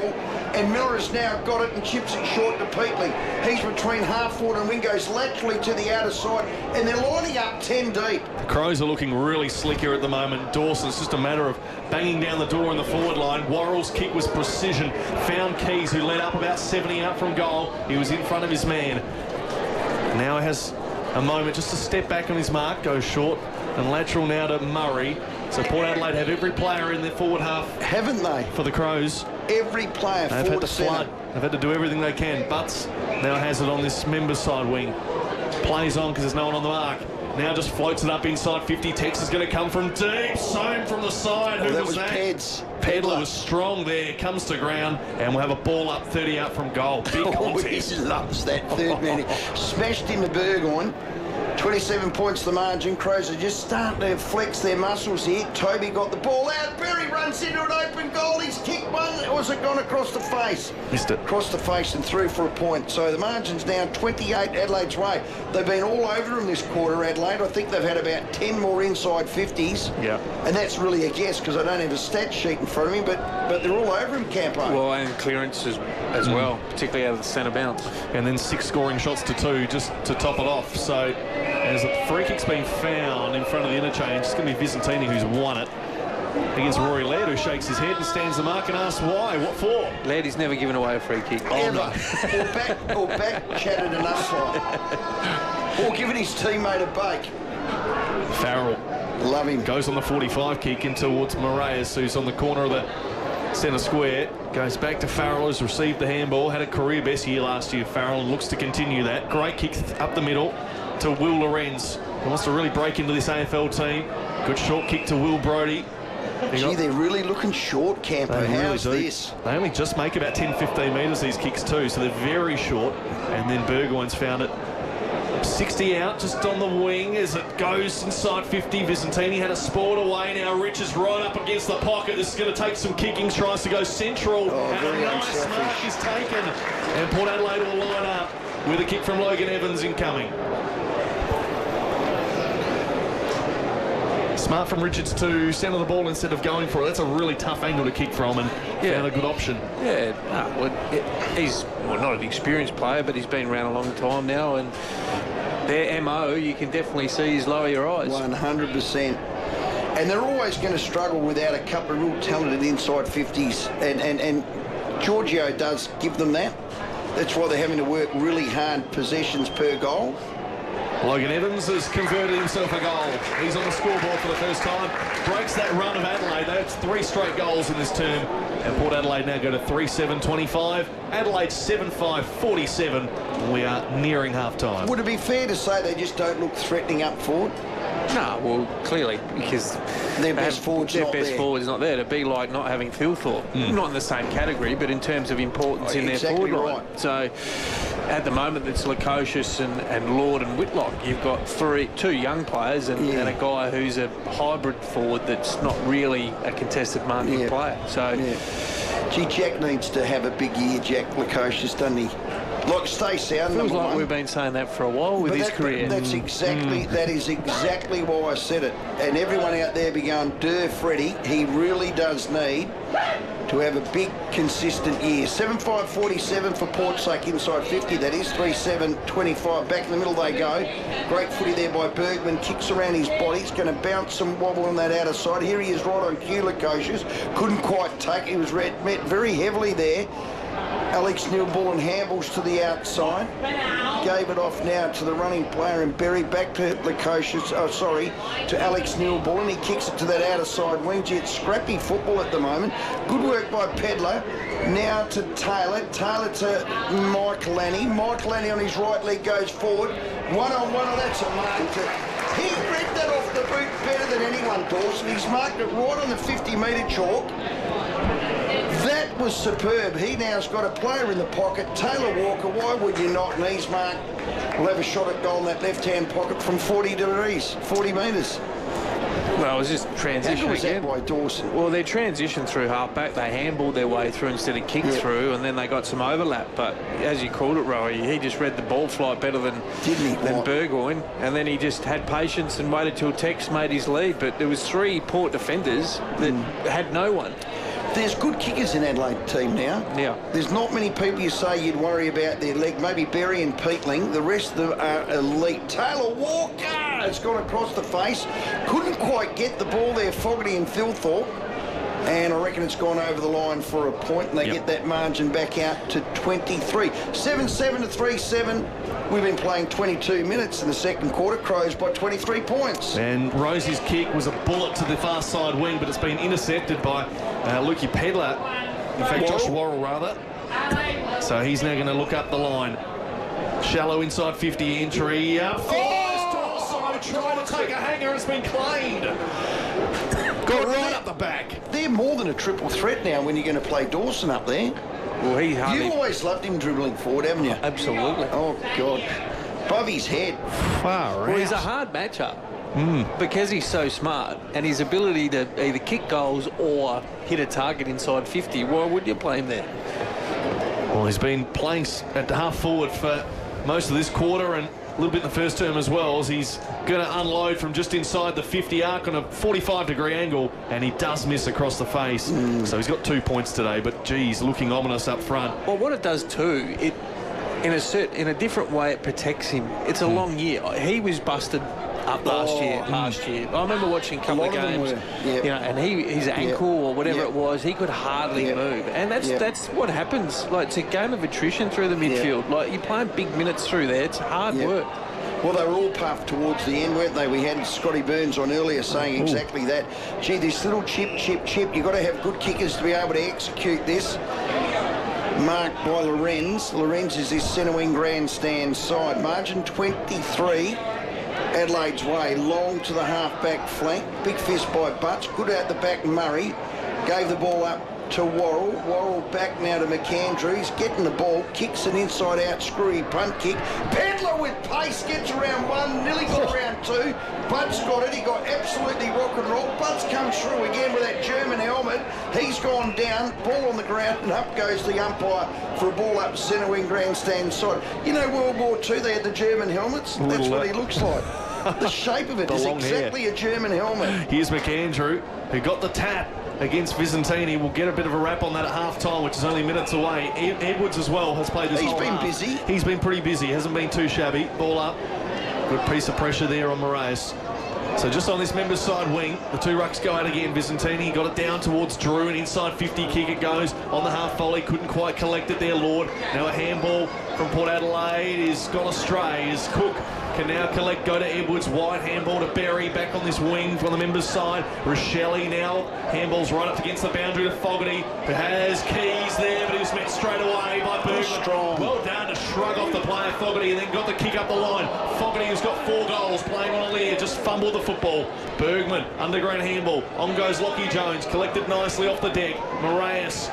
And now Visentini, it's all been on this wing this whole time. Goes inside the corridor, ducked his head there, Lukosius on a turnover, away they go again. Rochelle inside 50, opens up Tex in the forward line, he's got him. And who's with the last kick? Of course, it's Jordan Dawson. Directly in front, 40 out, goes to the pocket, and it's going to be Keys. And that's now a set shot. Oh, and they're going to go back to Tex. They're just playing circle work now, Adelaide. Just keep his off inside 50. 30 metres out on an angle. Tex Walker will shoot for goal. 4 marks inside 50 with 4 unattended forwards. I don't think that's good defence by Port Adelaide. What did you call them? Flat and too high? Yeah. They were flat and too high then, their defenders. Well, it was more the basis that they tried to slingshot and try and get through. So when you got guys like Farrell and Burgoyne and these guys that want to try and penetrate off half-back, that if the ball gets turned over like it did there, once Josh Rochelle won it through the middle of the ground, you're all at sea. Tex Walker has missed. Wow, margin 25. So there you have it. We're right up against half-time. Crows in command. 50 plays 25 at Alberton Oval. I know it's pre-season, but there's a class difference here between Crows and Port. Certainly when Crows have got it with ball in hand, getting it inside 50, very potent.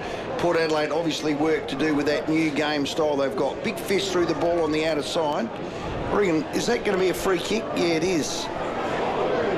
To young Ram, who is a massive rooster. Beautiful little chip kick.